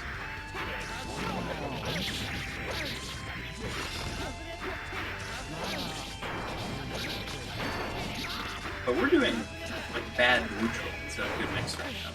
Yeah. Not bad, just ugly. Really ugly. Okay. And that comes with a character that kind of wants to be a zoner, with a character like Chipp where you just kind of can't zone. Yeah. She's inevitable. Yeah. Oh god. Just kind of moving past each other a lot of the time. There we go, Afterlife bringing it up. They got a roundup piece here. Joe, fresh up on that burst. Afterlife will get that burst probably about 70 seconds in, depending on how the hits come out. Which is something that needs to be noted, because 70 seconds is all it takes for both of these characters to get all the gear they want. They get their game plan set up.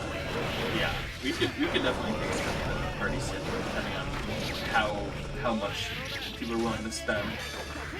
Okay. Oh god. Yeah, that's a tricky getting over that punish. So expected. Yeah, Joe almost back up on burst again too. Yeah. Gets clipped again. Yeah, and now Afterlife just kind of going to the air. Oh, dog is quite frightening. But another good way to just kind of force a throw. Especially with dogs, you can't repeat it. I like that idea, the shuriken into the loop grab, but Afterlife looking quite heads up. Oh, no. Hold on. Oh, no. Goodness me. Oh no. Just kind of gross. Well played, but gross. Yeah, just like it's what happens. It's what Yeah. happens. Like when you're playing Chipp, it's like one mistake, it's over. You know, and like in a situation like that where it's real dicey, it's real scary. You miss tech and it's GG's. Yeah. Yeah, and of course we were kind of talking about the damage balance with how Zappa's low damage becoming average damage is really scary. But raw damage is just straight up apocalyptic if you're Chipp. It is. That's dicey. Yeah, that's tough. But, you know. What can you do? I guess don't do many things that happen in that game. That's what you can do. Just kind of saddle up and move on to the next one, really. Yeah. So that is no trip to Boston, but an excellent bracket showing. But before we get into our next game, we got some stuff to tell you about. As I'm sure you're aware, you are currently watching Burst Limit. It's very exciting. So the winners of these finals get a free trip, most expensive paid, not food, but you get hotel, travel, registration, to Beach Episode, which is super, super exciting. And as you were saying, I'm ready for a West Coaster to punish these greedy TO wallets. It's time. It's time. So that's coming up. Full schedule finals coming up. And of course, Centralfiction plus our, we all get to see what's coming up. So yeah, BlazBlue just happened, plus our, I think you're watching it right now. Uni 2 coming up tomorrow. It's going to be very, very exciting. And that is, of course, all leading into Beach Episode, which is July 18th, 19th at the Westin Waltham in Waltham, Mass. July 17th, the venue will still be open for casuals and extracurriculars, which is kind of a scary way to phrase that. It's kind of frightening. 12 main games, CF plus our Uni 2, you know them, you love them from all these events online. Mystery as well.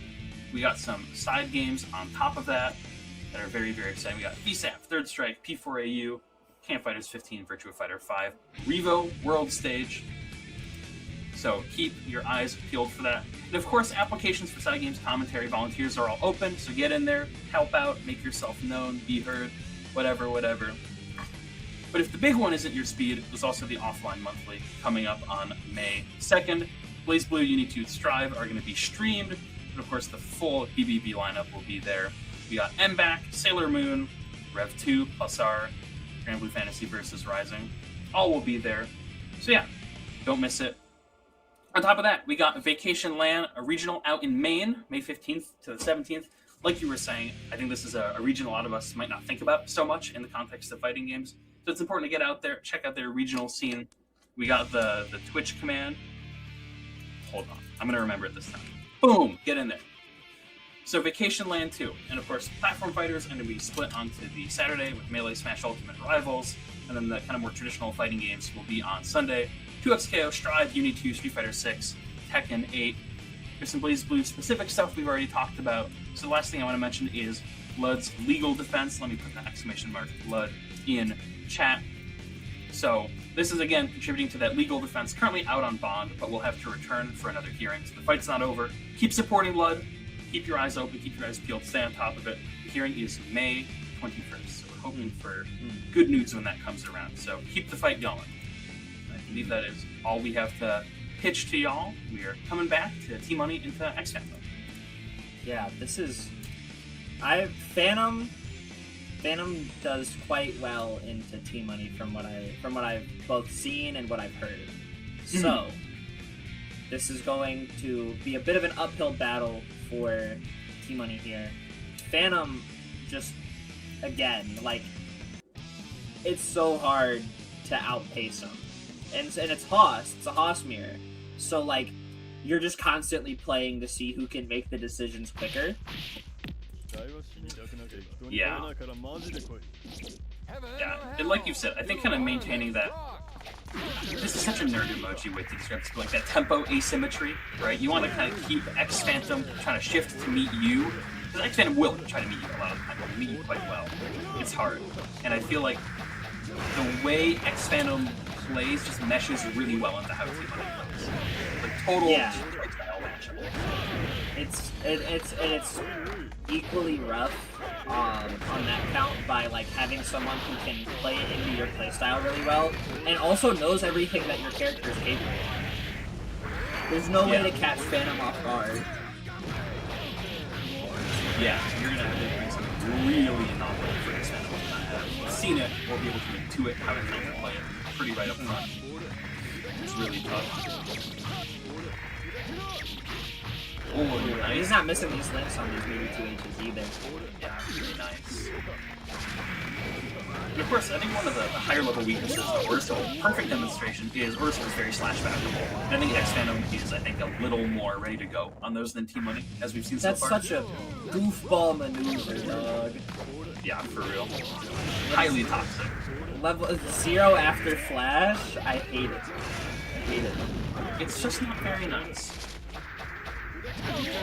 Oh! Oh god. You take that any day of the week, though. 5 tier, 5 tier. Alright, we're in there, though. Ready to game a little. Yeah, taking that knockdown. Both of them sitting next to What? Huh? 22. No, was that a technical bait? I hope not. I couldn't tell you. There's Phantom. Level 3, 100 bar, full burst. Nothing really. You couldn't ask for more as a host, but you could ask for more. I'm asking for I a think little he got more. I think he got more. Okay. I think,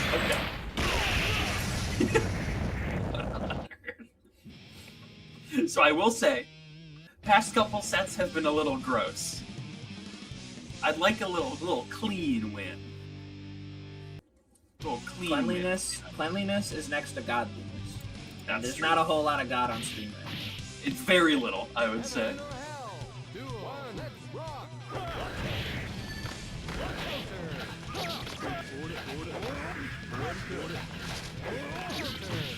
Oh, alright, there we go. That's the interesting part about both of these players too. Is Tmunny is very much like an on-hit reset and will like take whatever he can get and like will try to sneak things past you. Where Phantom will do 2P, 2P, 2P, 2D and will be happy with it. Yeah.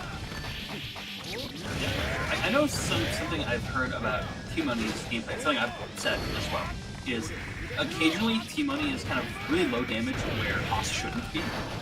Whereas I feel like XPHANTOM is good at just going, this hit's going nowhere, I'm not doing it. Yeah. You know, very, very aware of like the pro rate and how efficient he can be with guard bar. Fantastic pickup from Tmunny though. Yeah, that was great. And to Tmunny's credit, I think has shored up that weakness really well in a really good way. Yeah. To be fair.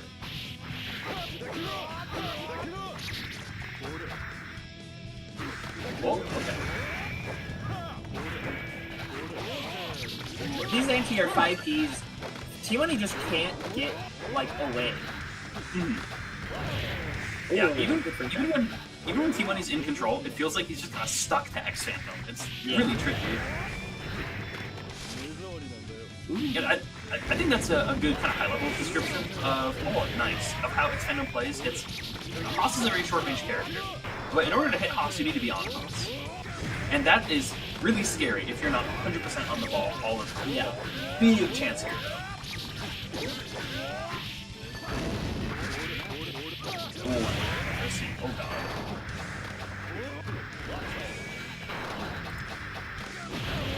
Oh my god, one plays the guaranteed projectile so early. That's a lot of bar. Are we gonna see it? I knew it! I knew it! I knew you were gonna do that! Oh, yep. Good block on that burst. Evening it out. 1-1. This is first to 3. There's still plenty of time for this set to go horribly wrong for either of these players. Yeah, or for us. We could get hurt. Heaven or hell? Yeah, I'm scared. I'm scared. Counter. Ooh, ATR 2D. Chun-Li action. Yeah, nice.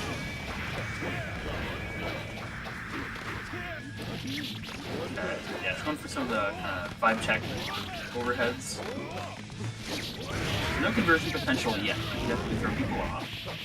Really nice run up 2x to punish what I am almost certain was a messed up charge input. Is that Nook down? No, we're just running pressure. Gets that 50 out of him. Big frame trap. Yeah, like you said, XPHANTOM, for all the strengths, can be a bit of a matcher sometimes. And of course, that's a strength a lot of the time, especially on Haas, but it can bite you.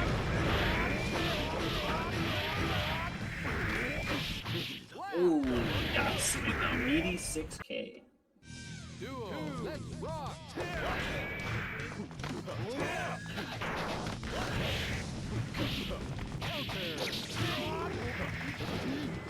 Okay, nice one. End up super deep 2D. What the heck?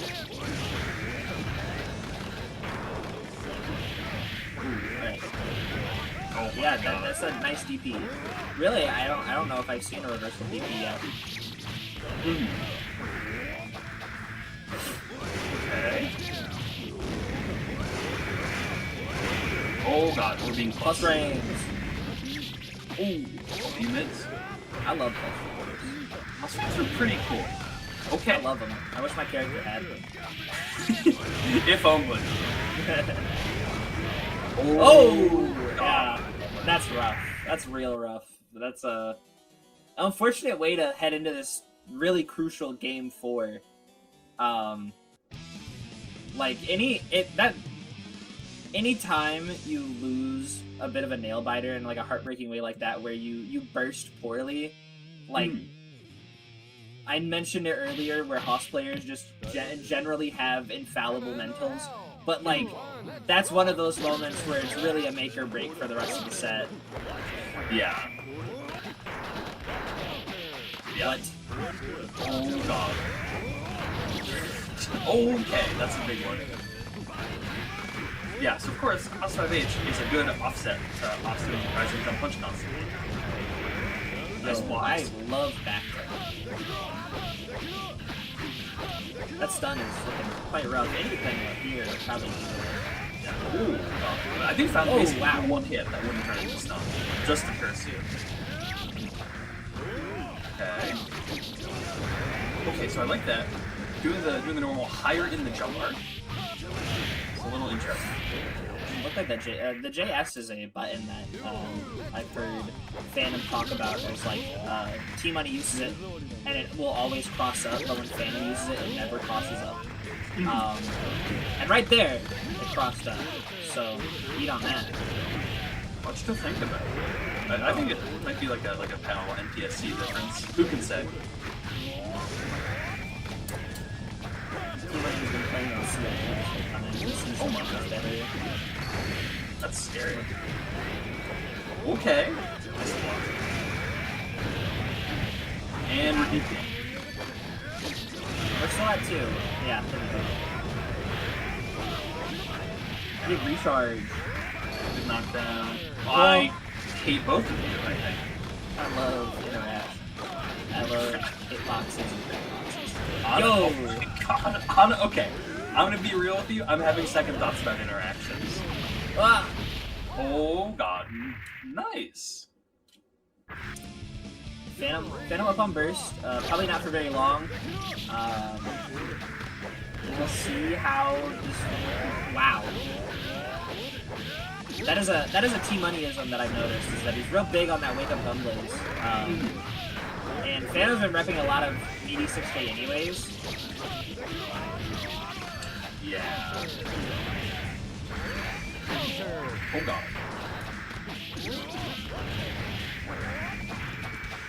Why are we talking about Venom 2S in chat? Like, the champion is not on screen. Someone got one active right. He sucks.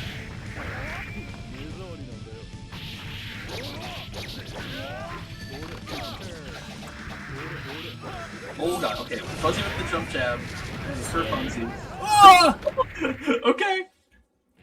Even up. Maintains the mind state, doesn't let the pro tag buff kick in.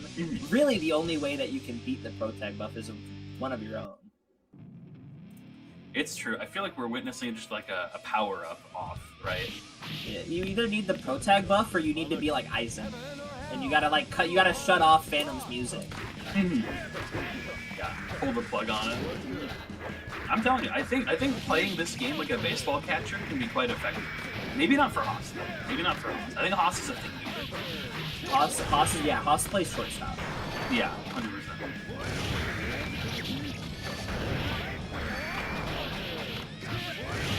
Nice.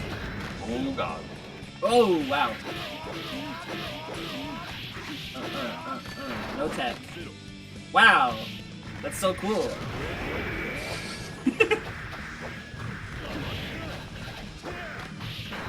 Oh god. Tmunny, I'm just getting whittled away now. Oh my goodness, let's finish combos. Thoughts?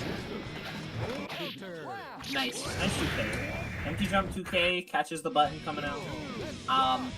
Phantom on set point here, about to punch a ticket to grand finals if he can lock in and finish off this last round here. But Tmunny really not gonna let that happen here. That was a fantastic 5H actually. Yeah, that was quite nice. Yeah, I have full faith that Tmunny can do this. The XPHANTOM is just hard to overcome. Oh god. Yeah, something about XPHANTOM pressing JP and never losing when it clashes. I don't know. Yeah. I will say, when you get to the XPHANTOM is ruining neutral by doing a forward jump punch 8 times in a row, I think the game state is less recoverable than it looks, to be honest. That's like secretly lost. That's Yeah. Goodness me. well, look for some kind of reset there. Look at DP. Oh. Run DP? Oh, we're up to 8. It's like the same thing. No. And Phantom punching that ticket into grand finals. Tmunny definitely still has a good chance here, but we're gonna be kicking it down to the loser's side with Peter, Magician, and Afterlife. Now, this is interesting because Peter famously did not play Johnny against the last Zappa he played, which was Hellsap at Slashback. And for good reason, making // connect on that character, kind of not a thing you can do. Yeah. Unless your name is Galum, and then sometimes it just happens. But otherwise, there's always the fun part about watching like Peter or 8-man play is you kind of like spin the wheel and you're like, I wonder who they're gonna pick this time. Yeah, and it's also exciting because typically Peter doesn't pick linearly along this matchup's good, this matchup's bad. Yeah. But I think the Johnny matchup is so bad, it's like you can't ignore that. And I know Peter has worked on some Chipp Oki Zeme for Zappa. Because Peter is, I think, quite unhappy with how running Oki on Zappa felt, so did some labbing on that. It's a good effect, if I recall correctly.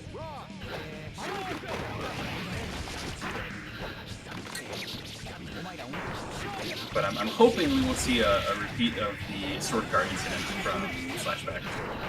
Yeah. That was gross. I got nothing on that one. The unfortunate part here for Peter is that Afterlife, she is fresh off of a set with Joe Biden right before this. Definitely gonna have like these punishes a little bit more dialed in than you otherwise would. Yeah, for sure. Just that extra little bit of leeway you might have had completely tripped off. Oh, there's dog. And you can see just kind of taking up space. He gets clipped with a shuriken, and we get sword. Finally. Oh.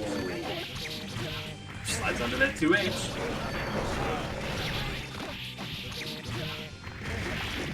Yeah, there's the row. You're so quick, yeah.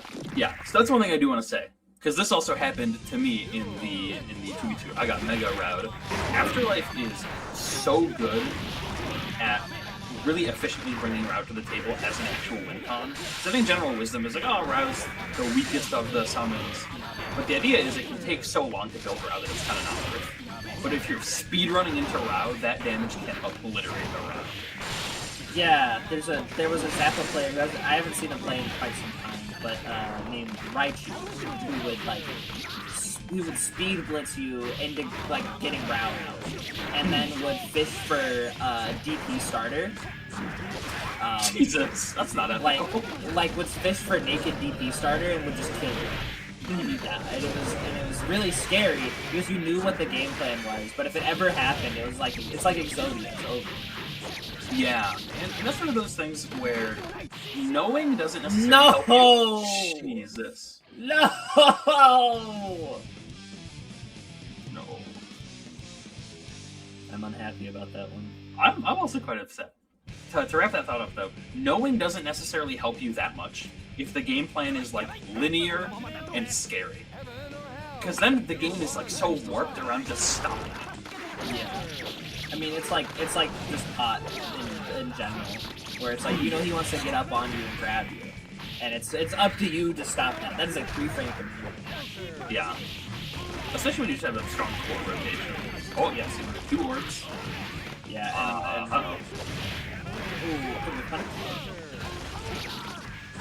Afterlife plays so well in making it. It's like it's really hard for Peter to move around at all whenever there is someone on the table, which is typically when you want to be moving around against Zappa, like, and throw a little bit more caution to win, but it's just so much harder to do. Yeah, wow, I think that's the first time in my whole life I've seen Zappa take huge cleanness. Ooh, yeah. Oh, nope. Uncool. That's no good.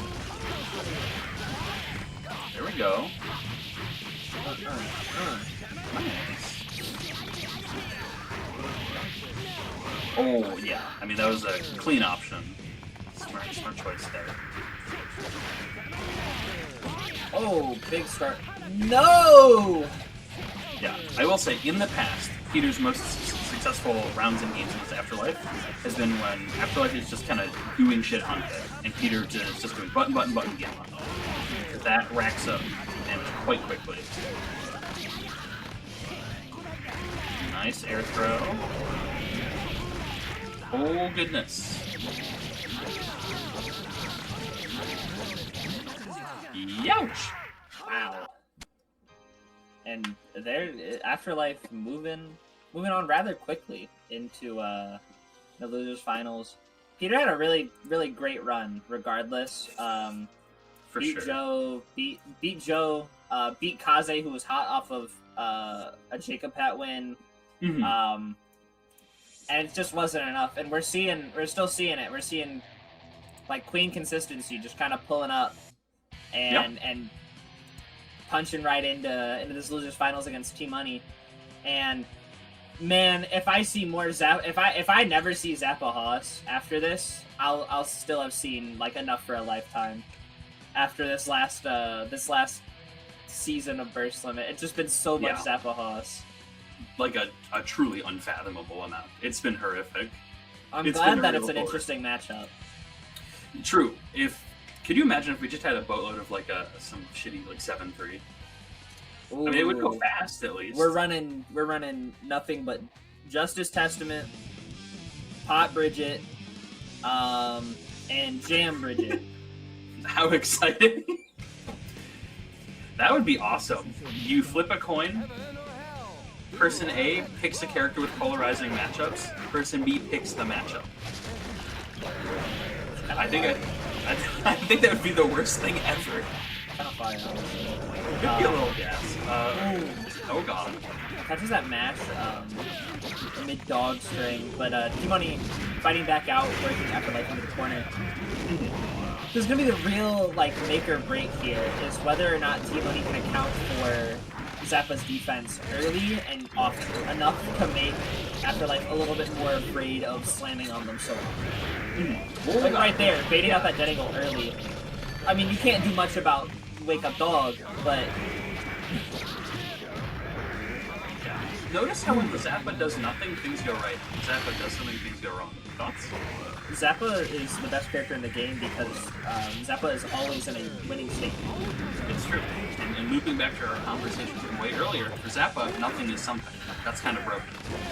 That's like game state alchemy. A little bit.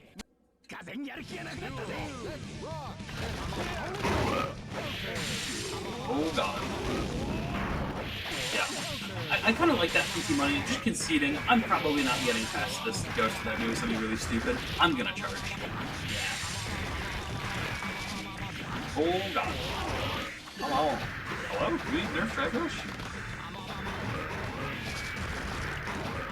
No, the game was built around it. You can't nerf the mechanic. Oh, I see. Yeah. Oh. If I saw another air throw there, I was gonna scream. That was gonna be a frowny face for sure. Oh, I think we walked into that one. I think it might have been out of range. yeah, and Rao is on the table. Yeah. This could get ugly. I mean, a Rao DP kills out. As if that's not very obvious looking at the health bars. But if you just get stuck in the corner, you might. Contact moment. Oh god. And that's 50 bar. And every single thing that this character does looks the same. You're correct. You're so correct. Yeah. Like, what was it? 5H is a low. Why? I don't know. Yeah, and listen, I understand Dust Loop is a fantastic resource. I'm not dedicating time out of my life to learning Rao. It's like, I'm good. When Rao's on the screen, I'll figure it out. Yeah, like, I'm fine on that. You can figure that out on your own. Yeah, that's kind of a you got it.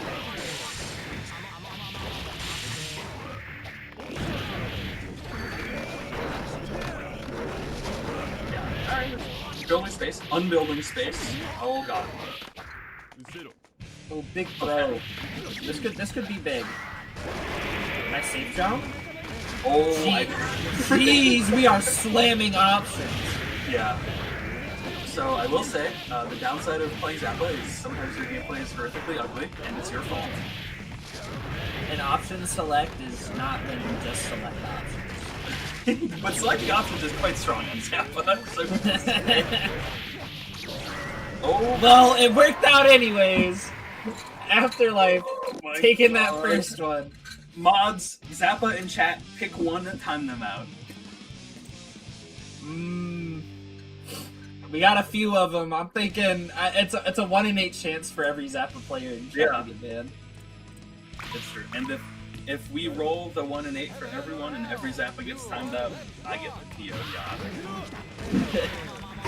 Alright, good dash DP catches Tmunny trying to press a button. I can hear the pain in your voice saying good dash DP from a Zappa. It was good though. It was good though.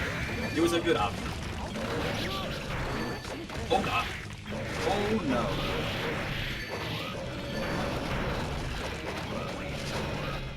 We're also mean to Zappa? No, we're mean to Zappa players. It's an important distinction.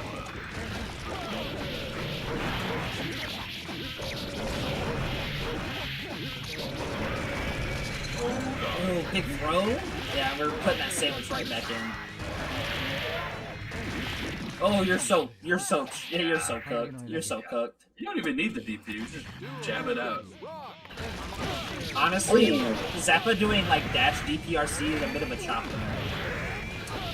Yeah, it's stupid and it's ugly, but it's so correct. It's so correct. Chopper's a good one. Oh! Yeah, chop the move. That's a good. That's what I came up with right now because I was thinking of another word, which is choppelganger.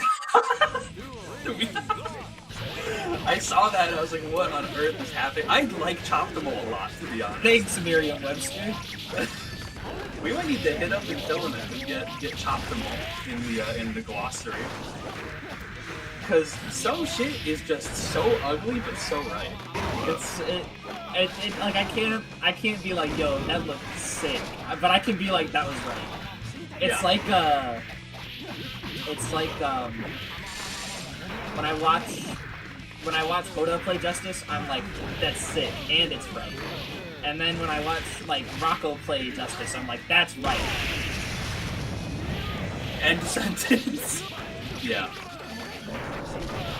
Yeah, oh god. It's like meaty DPRC is chopping. It's like, yeah, you're technically shutting off every option, but also, can we be a little nicer. You have some tact. Yeah. Have some tact. It's uncouth. It's speaking too loudly in a nice restaurant. Yo, was it IDJP? Holy.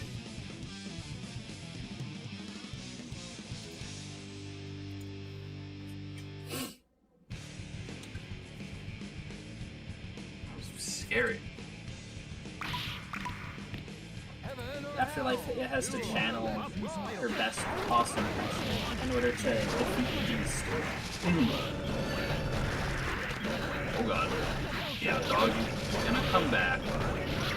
Oh, okay, we're just we hit another dog. Okay, we're just getting hit. Actually, instantly, another dog.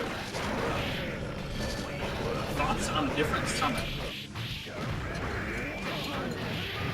Okay, we're Oh, big wake up throw. Definitely just selecting options though. Nice TP. What is it, 5 Oh, triplets. That is new. Yeah, that's different. And that what we saw right there is what I said earlier, which was having a thing act disjointed from your body being really strong, because Afterlife was able to just kind of walk up and wait for the rock to come out. Yeah, no, exactly. It's so disruptive. Oh my gosh! Wow. We punish Haas dead angle? I didn't even know that was possible. There's a whole other world out there. It's true. There's a life weak character players can't live. Isn't that sad? I think about it every once in a while. It's like, yeah, they're just in a different tax bracket. It's true. There are brains they wear that I've never heard of. What's so sad is the fence isn't even opaque. It's like wrought iron holes that we can see through. I feel like we're just getting taunted. Like, please, just build a big wooden wall for my sake. Oh god. I just jump out. Yeah, anything to stem that bleeding here.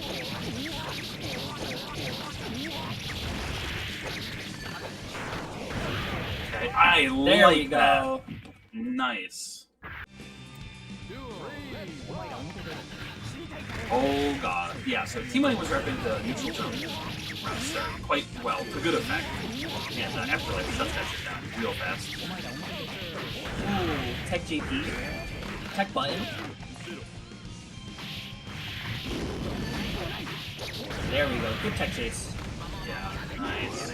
Oh yeah, letting Zappa attack above you is not the worst thing in the world. Oh, I like the back there. Maybe a throw is possible there. Yeah, but we're just charging. That's a lot scary. Plus range. Yeah, and that, again, Rao being on the table. Oh, you're a genius. You're so smart. Jeez. Yeah, you have to account for that DP so hard there. Oh This is the worst possible scenario you could be in ever. Ever. Yeah. Cold burst, just DP again.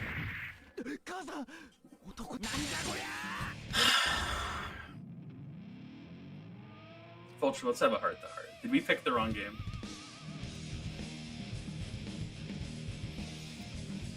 It's possible. It's possible. We'll think on it.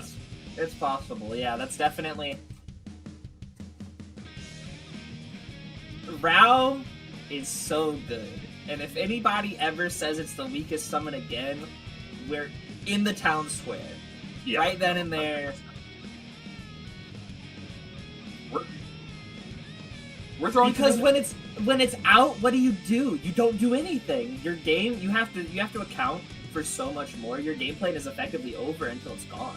It's not like Triplet. What am I worried about with Triplet? Oh, I got cursed. Oh, okay. I play Justice. I can't even move around, and I care less about the curse than I do Zappa throwing that ball at me. Yeah, it changes very little for you. It's like we go from one kind of suck to a different kind of suck. Oh well, you know. Yeah, I mean, Rao is just kind of a game state destroyer, and it's so high risk in terms of what could happen to the other character's health bar that it's like, even if you think you know what Rao is doing, is it worth trying to interact? And the answer is usually no. Yeah. Like, I just... What do you even do? You go next. And we are Go going next. next with our grand finals. A great showing by Tmunny out at third. And now it's time for XPHANTOM in winners and Afterlife in losers. to close this NC out. Sweet, baby! Oh my god. Hold on. Bias. Get this guy off the mic. No, All this right. is good. This is good. You've got the top secret XPHANTOM answer. Yeah, so Phantom and I have talked about this matchup a bit. Just by virtue of him having played it so much throughout the course of the season. And the one thing that he has always complained about every single time is the existence of Zappa's sword and how difficult it can be for Haas to get around it because of the jump arc that we typically characterize as being really, really strong, not being able to get over sword when it is low. Oh, yeah. Oh, nice. So what you'll see, and what I want everybody to try and pay attention to, is that whenever Afterlife is in a winning game state, I want you to look at Haas's meter.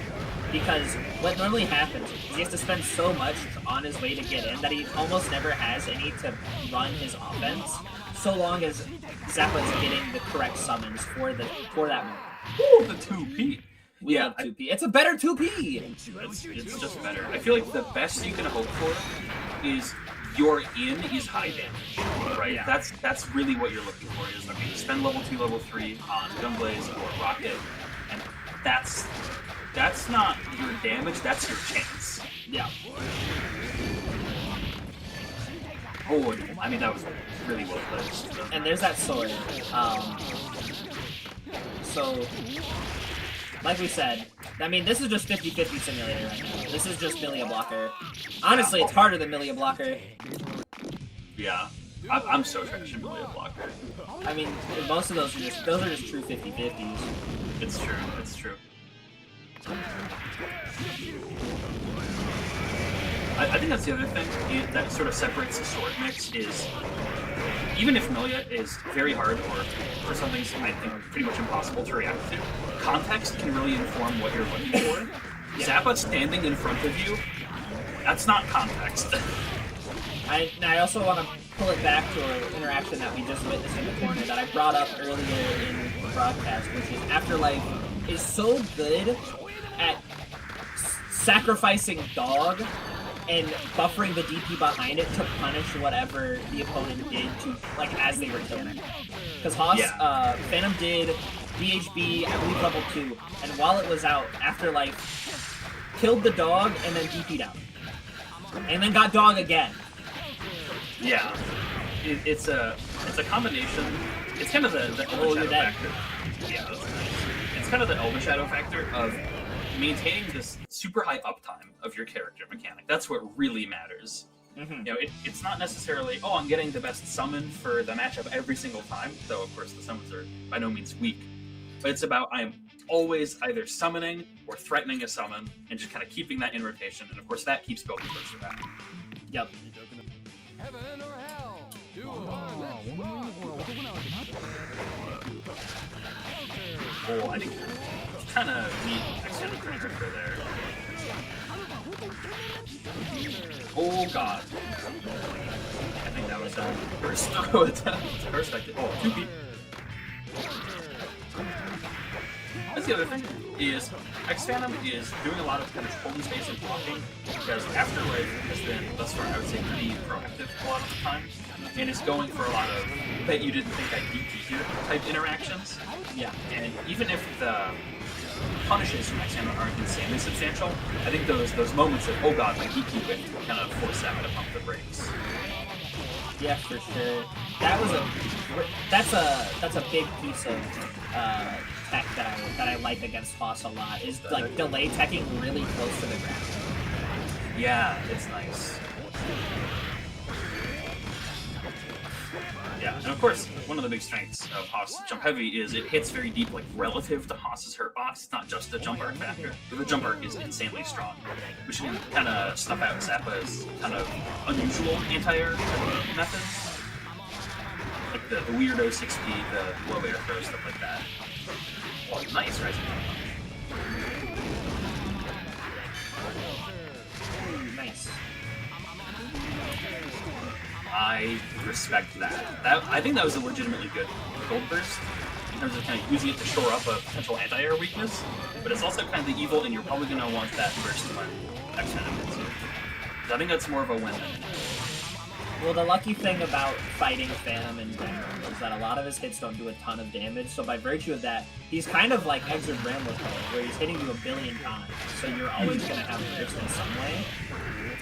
But he really hates Zappa, so like, he kind of hits you hard.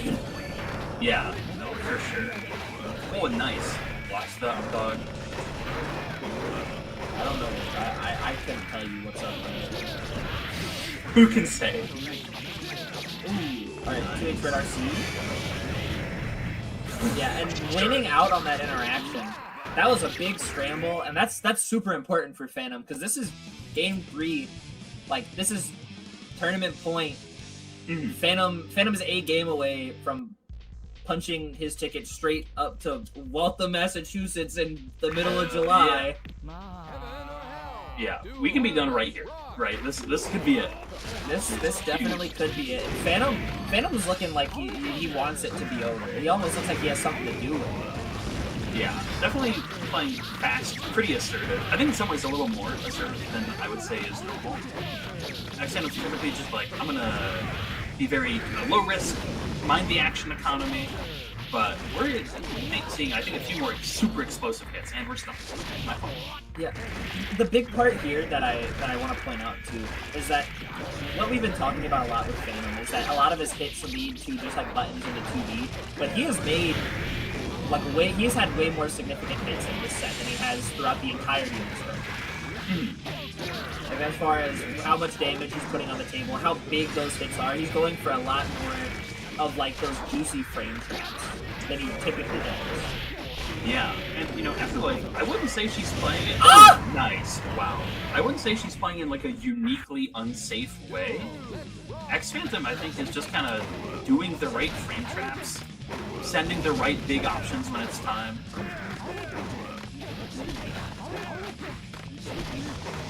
They are both pressing 2H.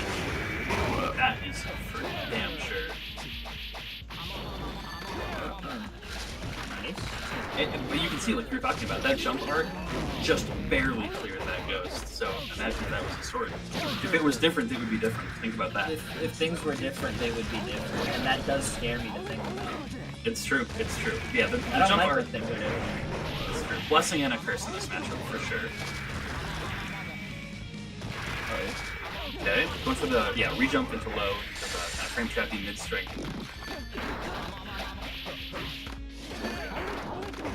Oh, goodness me. There's a dog. Yeah, there we go. I think it maybe intended to sacrifice the dog and just hit X-Men, actually. Yep, there we go. We like hits. We like getting hits. That's absolutely true. But Rouse here. Yeah, I like that. The DP is scary, so just go to the other side. And the DP does have a little bit of a low dead zone. It is actually low profileable. Haas can be quite decent at that. Is the pro tag buff enough to beat this dog? That's a good question. Oh god. Oh my god, yes it is. Yes it is. That's it. That's it. X-Phantom. Wow. X-Phantom 3-0, no health, 5 seconds left to go. I can't believe this guy makes me so mad sometimes. This guy makes me so mad sometimes. I don't get it. He's so good, and it's obnoxious. It really, is. really It well is. played. It's insane how good he is sometimes, and like how willing he is to like wait and just like kick it on right then and there. It's scary, and like Afterlife played very well to her own right, but Phantom really wanted to go back to Boston. Really wanted to go back to beach episode. He wants to go. He loves. He wants to go beat it till it's blew up in Boston, and that's what he's gonna do. And listen, free is a great price of admission. We love hard free. to turn that down. We love free. Yeah, free is pretty sweet. So huge congrats to XPHANTOM. Not just the win, but I think a really well played win all the way throughout. commiserations to Afterlife, who, again, like you said, played extremely well as well, has been so, I think, astonishingly consistent throughout this season. That's just kind of exploded it. Yeah, and like I said earlier, one time Afterlife has entered Boston Blue Beat this entire season and not made it into Grand Finals, which I think is absurd in its own right. Yeah. And that one time wasn't even bad. It was 4th. Yeah, like, oh no, 4th place. How bad, right? Extremely, extremely consistent player. It's been really cool to see Afterlife entering more brackets just in general. That's been very nice. And of course, well played to everyone else who entered. It's been pretty beast. This has been a sick bracket. I've really enjoyed commentating this as well with you. This has been super fun. Pretty cool. I had a great time, honestly. This was really, really interesting. I actually asked to do this. I went to Jade and I was like, yo, put me on there. Like put me in there. I want to do it. And I'm glad I did. This was great. Hell yeah, this has been awesome. And boom, you got the hype of XPHANTOM, which is a fitting end to you asking to be on this. Did you see this coming? Be honest. Did I see Phantom winning? I have never bet against XPHANTOM in my life because it is a bad bet. It is a bad bet, and it will always be a bad bet. There you go. And it's not even just from him being my local and being my friend, but like, have you seen him play? Have you seen what he does? There are moments where he pulls it back from the. You're like, there's no way he wins this. He's down at a 99% health deficit. He has no meter. He has no burst, and then boom, there you go. He beats you by hitting you with 2P 873 times. Yeah, I mean, one thing is absolutely for certain. XPHANTOM is a very charismatic player, extremely fun to watch, approaches the game in a really interesting way.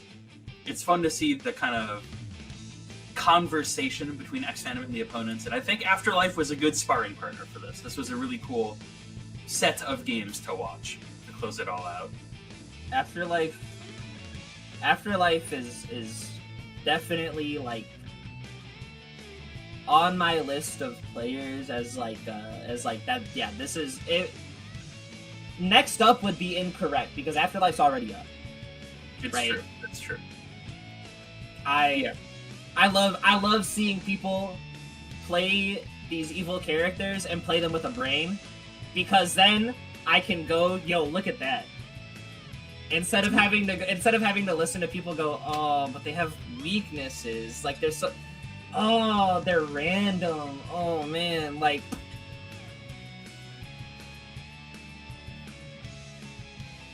random? Alright. But whatever. That was great. That was great. That's gonna do it for us on our end. Phantom you will see Phantom again in Waltham, Massachusetts at Boston Blue Beat Beach episode. But you can see Phantom even later down the line.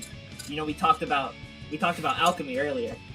It's true. So I'm gonna use this little bit of time to shill my own thing, and you're gonna hear about it some more. SQXL, baby! October 3rd and the 4th. We got everything you want. I don't even gotta tell you what we got. You see this? I know you see this. This is sick. It's gonna be great. If you come in the day before bracket start is my birthday. That Friday before is my birthday. I know a couple of people have already committed to coming in.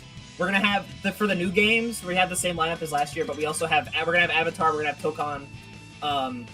We got a bunch of. Oh, if you're a VSAV fan, Makai World Cup, which is like the big VSAV major, and it always is the big one. We got that. We're doing that. It's gonna be at SQXL. It's gonna be sick. So come in. Yeah, it'll be fantastic. And Durham, North Carolina. Boom, get out there. I'm trying to make it happen. Fingers crossed. Sick event. Again, it's been a pleasure commentating with you. Yeah, GG's everyone. Time. We're gonna be kicking it over to Lunar Phase. I love those guys. Peace out, everyone. Thanks for hanging.